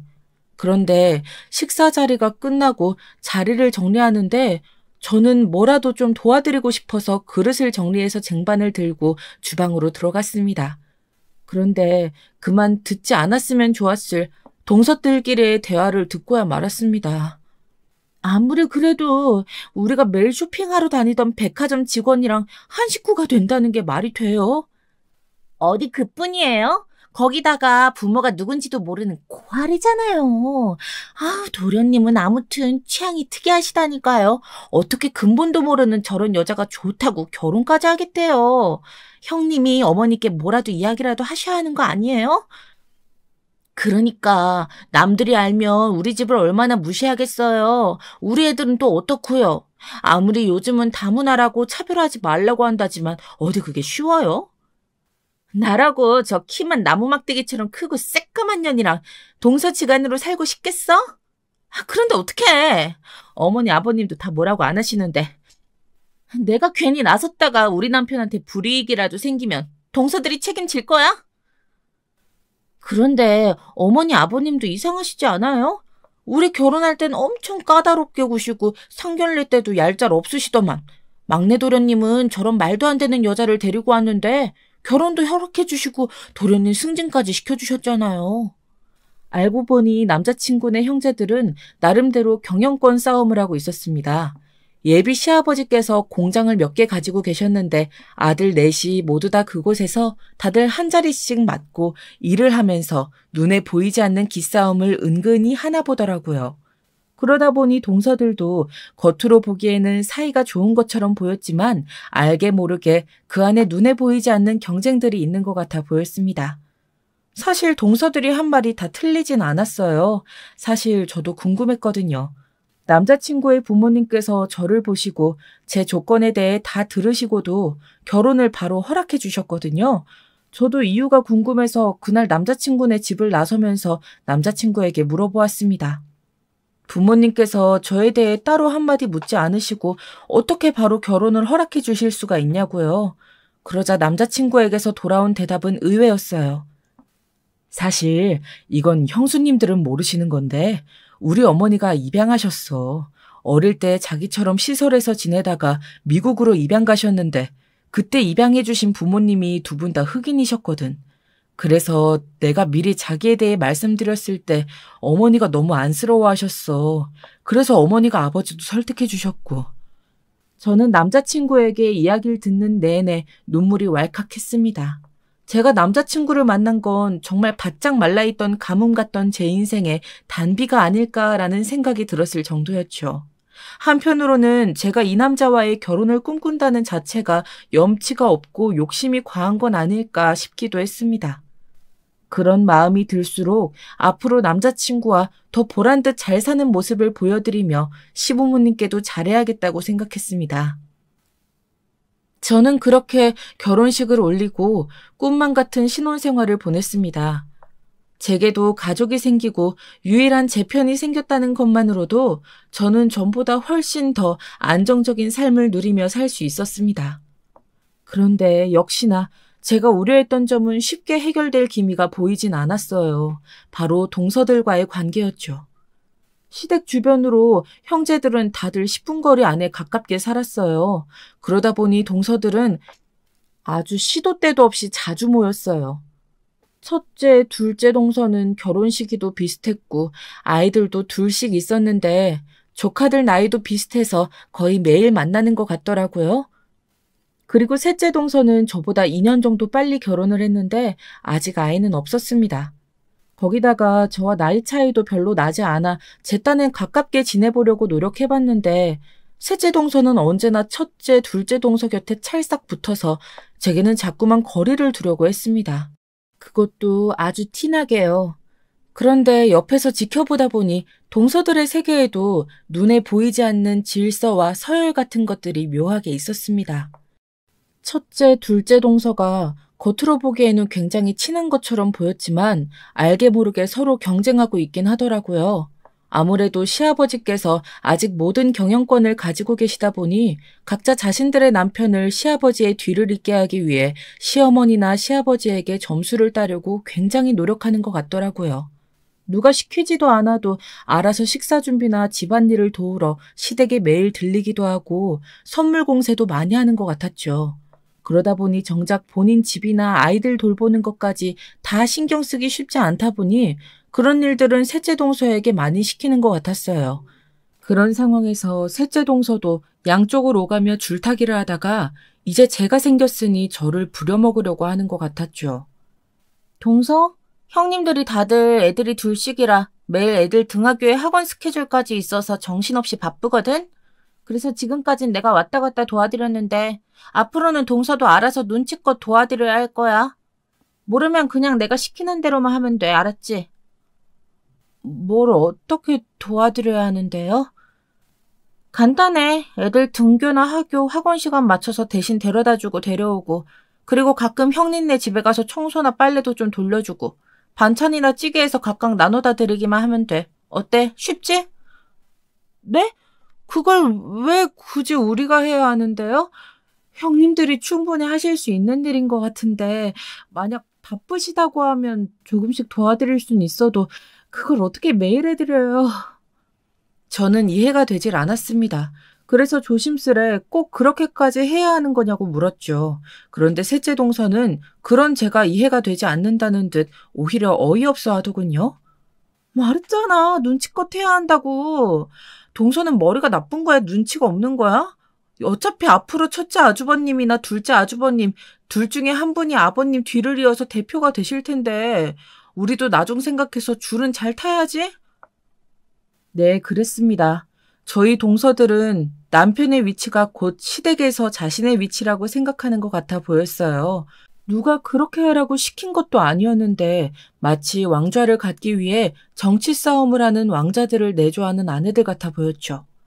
셋째 동서 말로는 형님들은 시아버지의 눈에 들기 위해 아버지께서 아주 예전부터 좋아하시던 단팥빵이나 막걸리 같은 것들을 공수하기 위해 새벽부터 운전해서 지방에 다녀오시기도 하고 아버님이 건강이 좀 안 좋으시다고 하면 팔방으로 수소문에 좋다는 약재나 병원까지 알아봐서 모시고 가기도 하신다더라고요. 그러니 어쩌겠어? 우리처럼 순서도 안 오는 셋째 넷째는 차기 사모님을 위해서라도 열심히 쫓아다니면서 잘 보이기라도 해야지.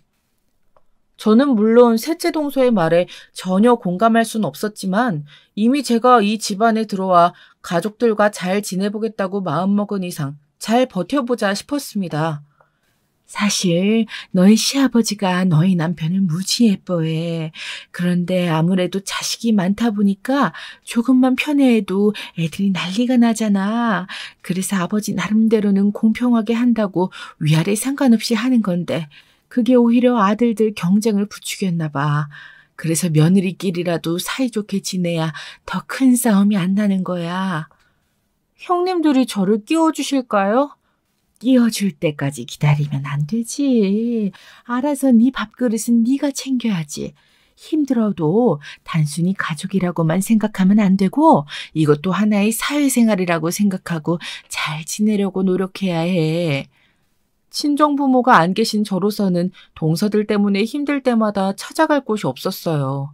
남편이야 언제나 제 편이었지만 괜히 동서들과 있었던 일을 잘못 얘기했다가 형제들끼리 의라도 상하게 될까봐 신경이 쓰여 말을 아끼게 되더라고요.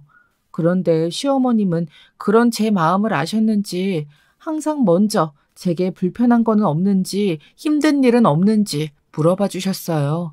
그럴 때마다 형님들과 어떻게 하면 친해질 수 있는지에 대해 시어머니께 상담하면 언제나 올바른 조언을 해주셨죠. 그런데 어머니의 말씀대로 제 밥그릇을 챙기기가 사실 여간 어려운 게 아니었습니다. 동서들은 웬만해서 저를 끼워주질 않았거든요. 그러던 어느 날이었어요. 동서들이 모이기로 했다는 소식을 듣고 저도 함께하기 위해 큰 마음을 먹고 제가 먼저 단톡방을 만들었습니다. 그리고 동서들에게 연락했어요. 오늘은 제가 커피를 사서 한번 형님네 집에 놀러 가겠다고요. 저는 집 근처에 커피숍에 가서 먼저 커피를 사갈까 싶어 단톡방에 어떤 커피를 사갈까 물었습니다. 그러자 동서들은 말없이 계속 이모티콘만 보내며 웃기 시작했습니다. 저는 도대체 뭐가 웃긴 건지 전혀 모르겠더군요. 동서? 설마 애들 학교 앞에 그 메뉴 엄청 많은 저가형 커피숍에서 우리 먹을 커피 사겠다고 하는 거 아니지? 네, 거기 맞는데요. 여기가 메뉴도 많고 해서 드시고 싶으신 걸로 사가려고 했는데 형님들은 여기 별로세요? 저는 가족들끼리 만나 커피 한잔 하는데 저가든 고가든 무슨 상관이 있나 싶었습니다. 그런데 제 호의는 악의가 되어 돌아오더라고요.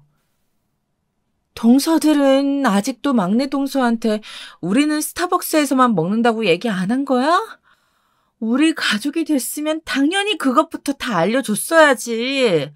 막내 동서는 친정도 없어서 아무래도 보고 배운 거 없이 자랐을 텐데 우리라도 좀 이것저것 친절하게 알려줘야 하지 않겠어? 죄송해요, 형님. 제가 막내 동서한테 잘 일러줬어야 했는데 제가 생각이 짧았어요.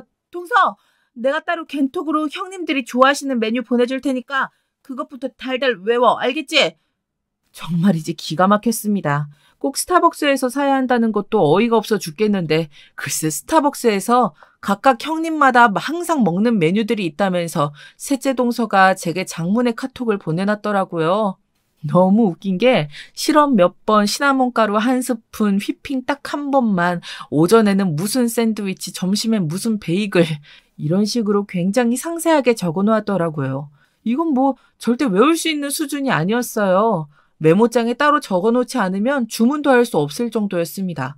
사실 저희 시댁이 무슨 드라마에나 나오는 재벌가도 아니고 그냥 대대로 공장 몇 개 하고 계신 정도였는데 동서들은 무슨 자신들이 드라마 속에 나오는 재벌가 며느리라도 되는 것처럼 잔뜩 오바를 하고 있더라고요. 자기들끼리 은근 서열을 만들어 놓고 즐기는 것 같아 보였죠. 거기다가 항상 제가 부모 없이 자라서 뭘 모른다면서 대놓고 무시하면서 말이죠. 사실 저도 사람인지라 속으론 너무 안 잊고 왔지만 어쩌겠어요. 저는 이왕 동서들과 잘 지내기로 마음먹은 거 한번 참을 수 있을 때까진 참아보자 싶었습니다. 그래서 한번 꾹 참고 아침부터 스타벅스에 가서 셋째 동서가 보내주신 메뉴대로 주문한 메뉴를 준비했습니다. 그러고는 커피와 샌드위치를 들고 큰형님네 집으로 향했습니다. 그런데 제가 집에 도착했을 땐 이미 다들 모여서 뭐가 그렇게 재미있는지 손바닥을 치고 집이 떠내려가라 웃고 있더라고요. 글쎄, 우리 첫째가 이번 모의고사에서 전교 등수 오르면 아버님께서 나 차 바꿔주신다고 하셨다니까? 진짜요? 아니, 우리 첫째도 지난번 중간고사 등수 무지 올랐는데 왜 형님만 바꿔주신대요? 나도 차 산 지 5년이 넘어서 상태 안 좋은데. 동서도 5년 전에 느지막이 둘째 나왔다고 아버님이 사주신 거였잖아. 내 차는 원래 내가 결혼 전부터 타던 차야. 결혼하고 나도 차는 처음 받는 거라고. 어머, 형님들, 제 앞에서 너무 하시는 거 아니에요? 저는 아직 아예 차도 없는데. 동서도 그러니까 빨리 애부터 만들어. 그러다가 막내 깜둥이가 먼저 애라도 가지면 어떡하려고 그래? 에이, 그거는 절대 안 되죠. 만약에 진짜 그렇게 되더라도 형님들은 무조건 제 편 들어주셔야 해요. 어머님께 얘기해서 막내는 아무것도 사주지 말라고 하셔야 해요. 아셨죠? 당연하지. 우리가 지금까지 어떻게 이 집에서 버텨내고 이 자리를 지켜왔는데 어디서 왔는지도 모르게 굴러온 년한테 밀리면 되겠어? 우리는 어쨌든 셋이 똘똘 뭉쳐서 한 편 먹어야지. 저는 동서들끼리 하는 이야기를 다 들어놓고도 애써 모른 척 들어갔습니다. 형님들, 벌써들 와 계셨네요. 여기 커피 사왔어요. 커피 드세요. 이게 뭐야? 나는 겨울엔 무조건 뜨거운 거라고 했잖아. 지금 여름이야? 나더러 찬 거 먹고 얼어 죽으라는 거야, 뭐야? 형님, 이것 보세요. 형님이 보내주신 톡에 여름이든 겨울이든 얼주가 라고 적으셨잖아요. 저도 웬만하면 동서들 비위를 맞춰보려고 했습니다. 그런데 기껏 양손 가득 짐을 들고 온 사람한테 보자마자 말도 안 되는 꼬투리를 잡으니 저도 그냥 넘어갈 수가 없더군요. 내가? 아, 짜증나. 둘째 형님 거랑 바꿔서 썼네. 암튼 내가 아무리 잘못 쓰긴 했어도 이 날씨에 설마 아이스를 먹겠어? 동서는 가만 보면 참 센스가 없어. 형님이 실수하시곤 센스라뇨. 앞으로 뭘 시키시려면 형님도 좀 제대로 알려주세요. 어릴 때부터 차별, 편견 속에서도 굳건하게 잘 살아온 저였지만 대놓고 저를 미워하고 무시하는 가족 틈에서 버틴다는 건 생각보다 쉽지 않았어요. 형님, 이번 명절 선물은 저희 쪽에서 준비하기로 했잖아요. 그런데 또 아버님께 형님이 하신다고 하셨어요? 동서, 웃긴다. 그런 거야 당연히 집안의 맏며느리가 준비하는 게 당연한 거지? 어디서 따지기를. 거기다가 동서들은 평소에는 남편들의 일로 어떻게든 시아버지에게 잘 보이겠다고 서로 경쟁하며 마구 헐뜯다가도 저만 보이면 언제 그랬냐는 듯 하나로 똘똘 뭉쳤습니다. 저를 괴롭히고 비웃을 때는 셋은 언제나 같은 편이었죠. 커피 회동 후 며칠 뒤에 있었던 일입니다. 셋째 동서가 웬일로 같이 밥을 먹자고 해서 나갔는데 다른 형님들도 다 와 계시더라고요. 동서! 어제 우리 큰애 학원 픽업 늦었다며? 얼마 안 있으면 모의고사라 1분 1초가 아까울 텐데 자꾸 그렇게 시간 착각할 거야? 죄송해요. 그쪽이 워낙 번화가라 퇴근 시간이랑 겹치면 차가 무지 밀리더라고요. 그래도 한 5분밖에 안 늦었는데. 5분? 지금 5분 밖에라고 그랬어? 5분이면 수학 문제 3개는 풀 시간인데 늦으면 어떡해? 우리 새끼 모의고사 등수 떨어지면 동서가 책임질 거야? 동서가 잘못했네. 애들 픽업 도와주기로 했으면 정신 바짝 차려야지. 왜 늦고 그래? 아참, 오늘 나 필라테스 가는 날인 건 안 잊었지? 우리 아들 유치원 하원 까먹지 말고 가. 알겠지? 형님, 오늘은 저도 약속이 있어서 그 시간엔 안 될 것 같아요. 오늘은 형님이 하셔야 될 것 같아요. 뭐? 동서, 되게 당당하게 말한다. 오늘 뻔히 내가 필라테스 가는 날인 거 알면서 약속을 잡으면 어떡해? 동서 일부러 이러는 거지. 형님만 도와주고 나는 안 도와주겠다 이거야? 아, 진짜 동서. 되게 얍삽하다. 이제 아예 형님 말만 듣기로 했구나. 그치? 형님, 그런 게 아니고요. 오늘은 오랜만에 동생들이 서울에 올라오기로 해서 꼭 가봐야 해서요. 오늘만 좀 이해해 주세요. 동생? 동서, 고하잖아. 동서가 동생이 어딨어? 뭐야? 설마 지금 우리의 하원 시켜주기 싫어서 나한테 거짓말까지 하는 거야? 그게 아니라요, 형님. 보육원에서 자랄 때 함께 산 동생들이에요. 동생이 서울에 취직했다고 해서 제가 축하 파티 해주기로 했거든요. 와, 눈물 나는 가족이네. 그래. 동서는 그럼 보육원 동생 만나러 잘 다녀와. 나는 동서 덕분에 운동도 못하고 애나 데리러 가야지 뭐. 동서들은 저를 괴롭히는 방법도 가지가지였습니다. 제가 심부름 한 번 안 하면 형님은 해주고 자긴 안 해줬네 하며 툴툴거리는 건 약과였고 대놓고 저뿐만이 아니라 제 주변 사람들까지 무시했어요. 그 순간 알겠더라고요. 동서들이고 뭐고 더는 저도 참을 수 없겠다 싶더군요. 도대체 나이를 어디로 먹은 건지 저렇게 유치하고 멍청하게 굴 수 있는지 화가 났습니다. 저를 낳아주신 부모님께 죄송해서 더는 안 되겠다 싶었습니다. 저는 동서들을 용서할 수 없었어요. 사실 지금까지야 제가 누구인지, 왜 저는 피부가 까맣고 눈이 파란지 누구도 알려주는 사람이 없었어요. 오로지 너는 왜 그렇게 생겼냐, 넌 어디서 왔냐 물어보는 사람들만 많을 뿐이었죠. 그럴 때마다 저는 너무 힘들었어요. 스스로도 제가 누구인지 모르고 있는 것만 같았거든요. 그런데 제게도 제가 누구인지를 알려줄 사람이 드디어 나타났습니다. 바로 얼마 전의 일이었어요. 남편에게는 진작 이야기를 했지만 워낙 말이 많은 동서들이다 보니 저는 아직 가족들에게 이야기하기는 조심스러워서 말씀드리지 않은 일이 저희 부부에게 하나 있었습니다. 사실 얼마 전에 저를 찾아온 분이 계셨습니다. 자신을 미국에서 온 변호사라고 소개하신 분은 다짜고짜 저를 보자마자 눈물을 흘리며 오열하셨습니다. 미안합니다. 내가 보자마자 너무 주책을 부렸죠. 그런데 눈, 코, 입 모두가 다 아버님이랑 너무 똑같아서 놀랐어요. 저 멀리서 봐도 바로 알아볼 수 있겠어요. 누가 봐도 부녀지간이라고. 아버지라뇨? 설마 저를 낳아주신 분들을 아시는 거세요? 네, 드디어 저의 출생의 비밀이 풀어졌습니다. 저를 찾아온 변호사는 다름 아닌 저를 낳아주신 아버지의 담당 변호사셨어요. 아버지께서 저를 찾겠다고 한국인 변호사를 고용하신 거였죠. 저를 낳아주신 아버지는 미국인이셨는데 미국에서 오랫동안 무역 관련 사업을 하시던 분이랍니다. 젊은 날 우리나라에는 일로 오셨다가 저희 어머니를 우연히 만나셨고 두 분은 사랑에 빠지셨답니다. 그래서 한국에서 뜨겁게 연애를 하셨대요. 운명이라고 생각한 두 분은 결혼까지 하고 함께 미국으로 들어갈 생각이었는데 저를 낳아주신 어머니 댁 부모님, 그러니까 제게는 외가 식구들이 외국인은 절대 안 된다면서 결혼을 반대하셨답니다. 굉장히 완강하셨대요. 그러다 아버지는 미국으로 다시 돌아가셔야 하는 상황이었고 그래서 결국 헤어지게 되셨대요. 당시에도 아버님께서는 미국에서 잘 나가는 사업가셨는데 당시 한국 분들은 외국인에다가 흑인이셨던 아버지를 믿지 못하셨다고 하시더라고요. 그래서 어머니께서 미국에 따라가면 사기를 당할 거라고 하시면서 절대 못 가게 하셨답니다. 아버지가 미국으로 돌아가시고 두 분은 다시는 만날 수가 없었답니다. 그리고 그 이후에 아버지는 미국에서 새로운 분을 만나 결혼을 하셨고요.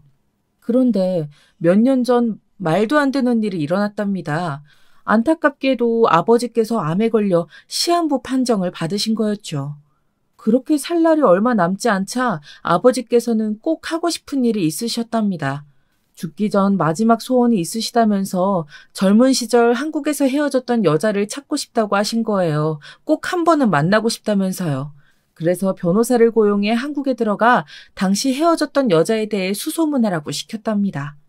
그렇게 몇 개월을 고생한 끝에 할머니께서 살아계시다는 소식을 알게 된 아버지는 암으로 고생하시면서도 그 아픈 몸을 이끌고 한국에 들어오셨답니다. 그런데 한국에 들어오시자마자 그 집으로 찾아갔는데 충격적인 사실을 듣게 되신 거예요. 부모님의 반대와 어쩔 수 없는 상황들로 인해 헤어졌던 바로 그 여자가 당시에 아버지의 아이를 낳았다는 소식을 들으신 거죠. 그럼 저를 낳아주신 어머니께서 헤어지기 전에 임신하셨다는 사실을 전혀 모르고 계셨단 거예요? 그렇죠. 임신했다는 것도 아이를 낳았다는 것도 전혀 모르셨던 거죠. 저희 어머니께서도 아버지가 미국으로 돌아가시고 난 뒤 임신 사실을 아셨고 이름, 나이 말고는 아는 것이 없었으니 그 먼 미국까지 연락할 방법이 어디에도 없었던 거예요. 그런데 어머니께서는 가족들의 반대에도 저를 혼자 낳아 키우려고 하셨다네요. 사랑하는 남자와는 가족들의 반대로 어쩔 수 없이 헤어졌지만 자신의 아이만은 어떻게든 꼭 지키겠다고요. 저는 이야기를 듣는 내내 오열했습니다. 그런데 도대체 저는 왜 보육원으로 보내지게 된 건지 이해할 수가 없었죠. 그런데 그 이유를 금방 알 수 있었습니다. 안타깝게도 당시에 임신 중이던 어머니께서 조산기가 있어서 병원에 갔는데 병원에서는 아이와 산모 둘 다 위험할 수 있다고 했대요. 어머니께서는 어떻게든 아이를 살리겠다는 마음으로 수술을 했는데 제가 나오자마자 어머니께서는 쇼크로 돌아가셨답니다. 그렇게 제가 이 세상에 태어난 것이었어요. 당시에 외할머니께서는 갑작스러운 딸의 죽음으로 충격을 받으셨고 미국으로 떠난 남자를 꼭 빼다 박은 저를 도저히 키우실 수 없었답니다. 이 모든 게 다 저희 아버지와 저 때문에 생긴 일이라고 생각하셨대요. 그 당시에는 할머니께서 워낙 비통해하셔서 다른 가족들이 말릴 새도 없이 제가 당신의 딸을 잡아먹었다고 생각하시며 저를 꼴도 보기 싫다며 보육원에 보내버리라고 하셨다고 하더라고요. 아버지께서는 저를 보자마자 뛸 듯이 기뻐하시다가 바닥에 주저앉아 펑펑 우시다가 오락가락 하셨습니다. 왜 우리가 이제야 만났는지 모르겠다면서요. 그러고는 앞으로 남은 삶은 오로지 저를 위해서 사시겠다고 했습니다. 저를 위해서라면 뭐든지 해주겠다고 하셨죠. 동그란 콧등이랑 작고 도톰한 입술이 아주 네 엄마를 빼다 박았구나. 영어로 말씀하시는 아버지의 말이 하나하나 귓가에 잘 들려왔습니다. 아버지는 제 얼굴에서 눈을 떼지 않으셨어요. 그리고 제 얼굴에서 본인의 얼굴보다 예전 젊은 시절 어머니의 얼굴을 찾으시는 것 같았어요. 제가 지금까지 30년을 넘게 살았지만 그 어떤 누구에게도 들을 수 없는 이야기였습니다. 아버지는 어머니와 한국에서 찍은 사진 한 장을 지금까지 간직하고 계셨어요. 다른 여자와 결혼을 하고 아이도 낳아서 행복하게 살고 있었지만 그 짧은 시간 한국에서 만났던 어머니를 잊지 못해 항상 지갑 속에 넣고 다니셨답니다. 언젠가 각자 나이가 들어 할머니, 할아버지가 되어 만났을 때 우리가 예전에 이렇게 젊었었지 하며 이야기할 수 있으면 좋겠다고 생각하시면서요. 그 사진을 보고 나니 그제야 제가 누구인지 어떤 사람인지 알겠더군요. 지금까지 평생 제 인생은 영원히 맞춰지지 않는 퍼즐 조각이라고 생각했어요. 그런데 이제야 비로소 비어있던 퍼즐 조각이 제대로 맞춰지는 것만 같았죠. 부모도 없이 혼자 어떻게 이렇게 예쁘게 자라서 결혼까지 했어? 정말 대단하구나. 앞으로 내 남은 생은 너를 위해서 살게. 원하는 게 있으면 뭐든지 말하렴. 저는 아무것도 필요 없다고 제 곁에 오래오래 건강하게 계셔달라고 말씀드렸지만 아버지는 그것만으로는 절대 지난 제 인생이 보상되지 않는다면서 변호사를 시켜 지금 당장 바로 증여할 수 있는 금액을 알아보라고 하셨어요. 그러고는 곧바로 제게 40억이라는 큰 돈을 증여해 주셨습니다. 아버지께서는 그것만으론 부족하다면서 제가 원하는 것이라면 뭐든지 들어주겠다고 하셨어요. 그런데 그 순간 저는 어째서인지 생각지도 못했던 것이 떠오르더군요. 바로 저희 동서들이었습니다. 제게 한여름밤의 꿈처럼 기적처럼 나타난 아버지와 그리고 제가 너무도 사랑하는 남편, 지금까지 저를 친자식처럼 아껴주신 시부모님 모두에게 보답할 방법이 하나 떠올랐습니다. 그날은 제 생일이었습니다. 보통 지금까지는 보육원에서 정해주신 생일을 생일이라 생각하며 살았습니다. 그런데 오늘은 평생 모르고 살았던 진짜 제 생일이었어요. 저는 평소와 다름없이 아무 일도 없었던 것처럼 동서들이 시킨 심부름을 했습니다. 아침에 일찍 조카들 등교와 등원을 해주고 돌아오는 길에 동서들이 맡긴 세탁물과 주문한 반찬들을 만들어 동서들 집에 각각 배달을 해주었습니다. 그리고 대망의 커피를 주문했어요. 동서들이 좋아하는 스타벅스가 아니라 바로 제가 좋아하는 저가형 커피숍에서 제가 좋아하는 메뉴들로 해서 넉넉히 주문했습니다. 그리고 제가 기다리던 대망의 그 시간이 왔습니다.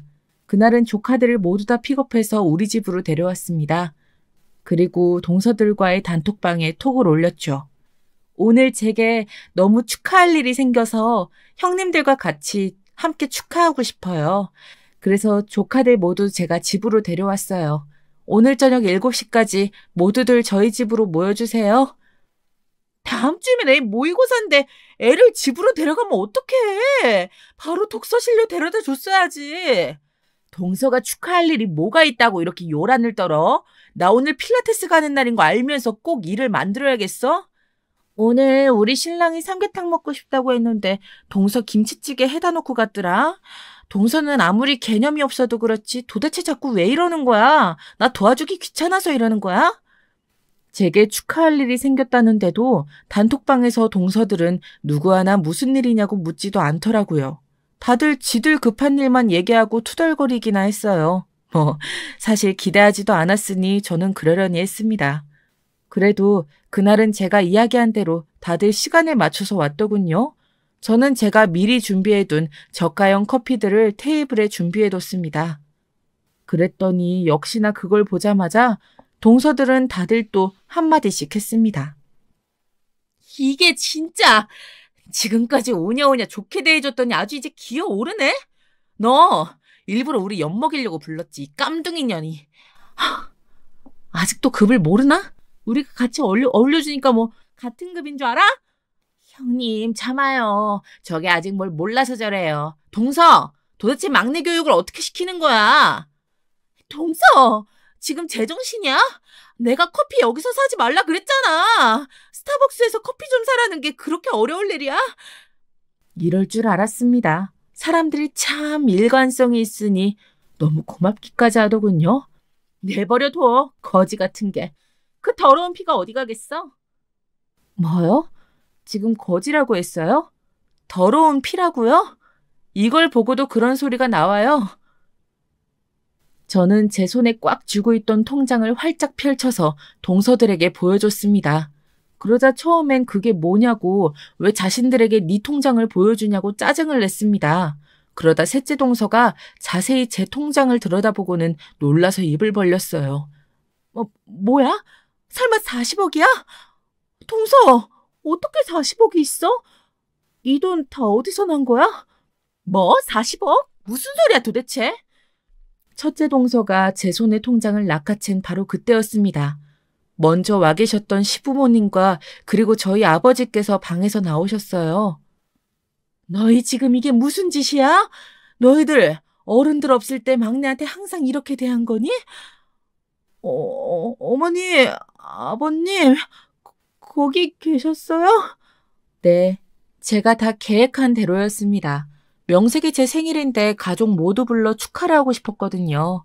시부모님을 보자마자 놀란 동서들은 자리에 선 채 어쩔 줄을 몰라 했어요. 뭐? 깜둥이? 어쩜 너는 큰 며느리라는 게 동서들한테 그런 무식한 소리를 가르쳐? 우리 부모님도 두 분 다 흑인이야. 어디 나한테도 한번 그런 더러운 소리 해보지 그래.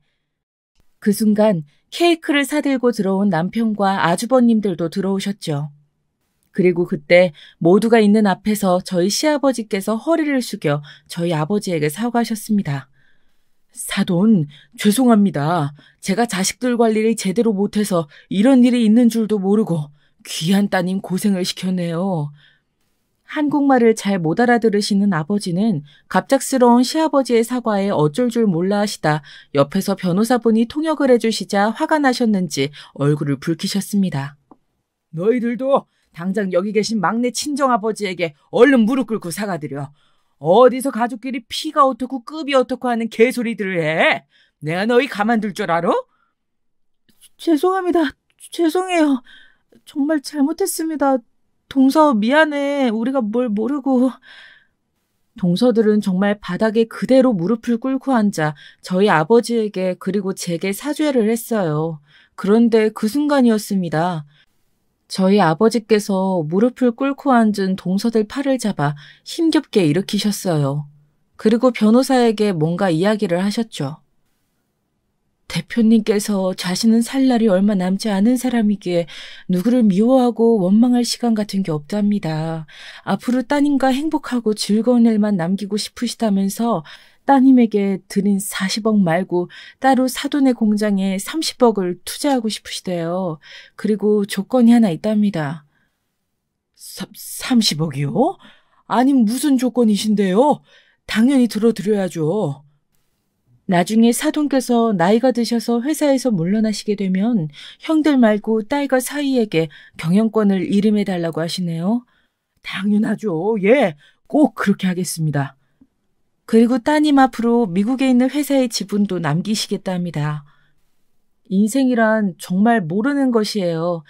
저는 바로 얼마 전까지만 해도 부모 없이 자란 혼혈 고아였는데 어느 날 갑자기 아버지를 만났다는 것만으로도 너무 행복했는데 글쎄 상속녀가 되어버렸네요. 그날 이후 저는 많은 것들이 변했습니다. 저와 남편은 아버지를 모시고 젊은 날 어머니를 만났던 동네로 가서 즐거운 시간을 보냈습니다. 그리고 미국으로 함께 가서 아버지의 가족분들을 만났어요. 모두 저와 비슷한 얼굴을 하고 있더군요. 너무 신기하고 귀한 시간이었어요. 그리고 저를 지키고 낳아주신 어머니에 대한 감사도 잊지 않았죠. 그렇게 미국에서 저는 새로운 가족들과 아버지의 임종을 지켰습니다. 지금까지의 인생을 함께하지 못했던 아쉬움은 당연히 제 가슴에 남아있었지만 그래도 늦지 않게 만나 마지막을 함께할 수 있었다는 것만으로도 너무 행복했습니다. 저희 동서들은 어떻게 됐냐고요? 말해 뭐 하겠어요. 사실 자신들의 잘못을 뉘우친다는 건 동화에나 나오는 일이었고 현실에서는 지금도 저를 무지 시샘하고 얄미워하고 있었지만 그래도 그 전처럼 겉으로 티를 낼 순 없었죠. 그리고 한 가지 더 달라진 것이 있다면 더는 동서들도 셋이 뭉쳐다니며 권력놀이를 하진 않더군요. 이미 어차피 경영권은 저희에게 넘어왔으니 더는 재벌가 놀이를 할 명분이 없어졌으니까요.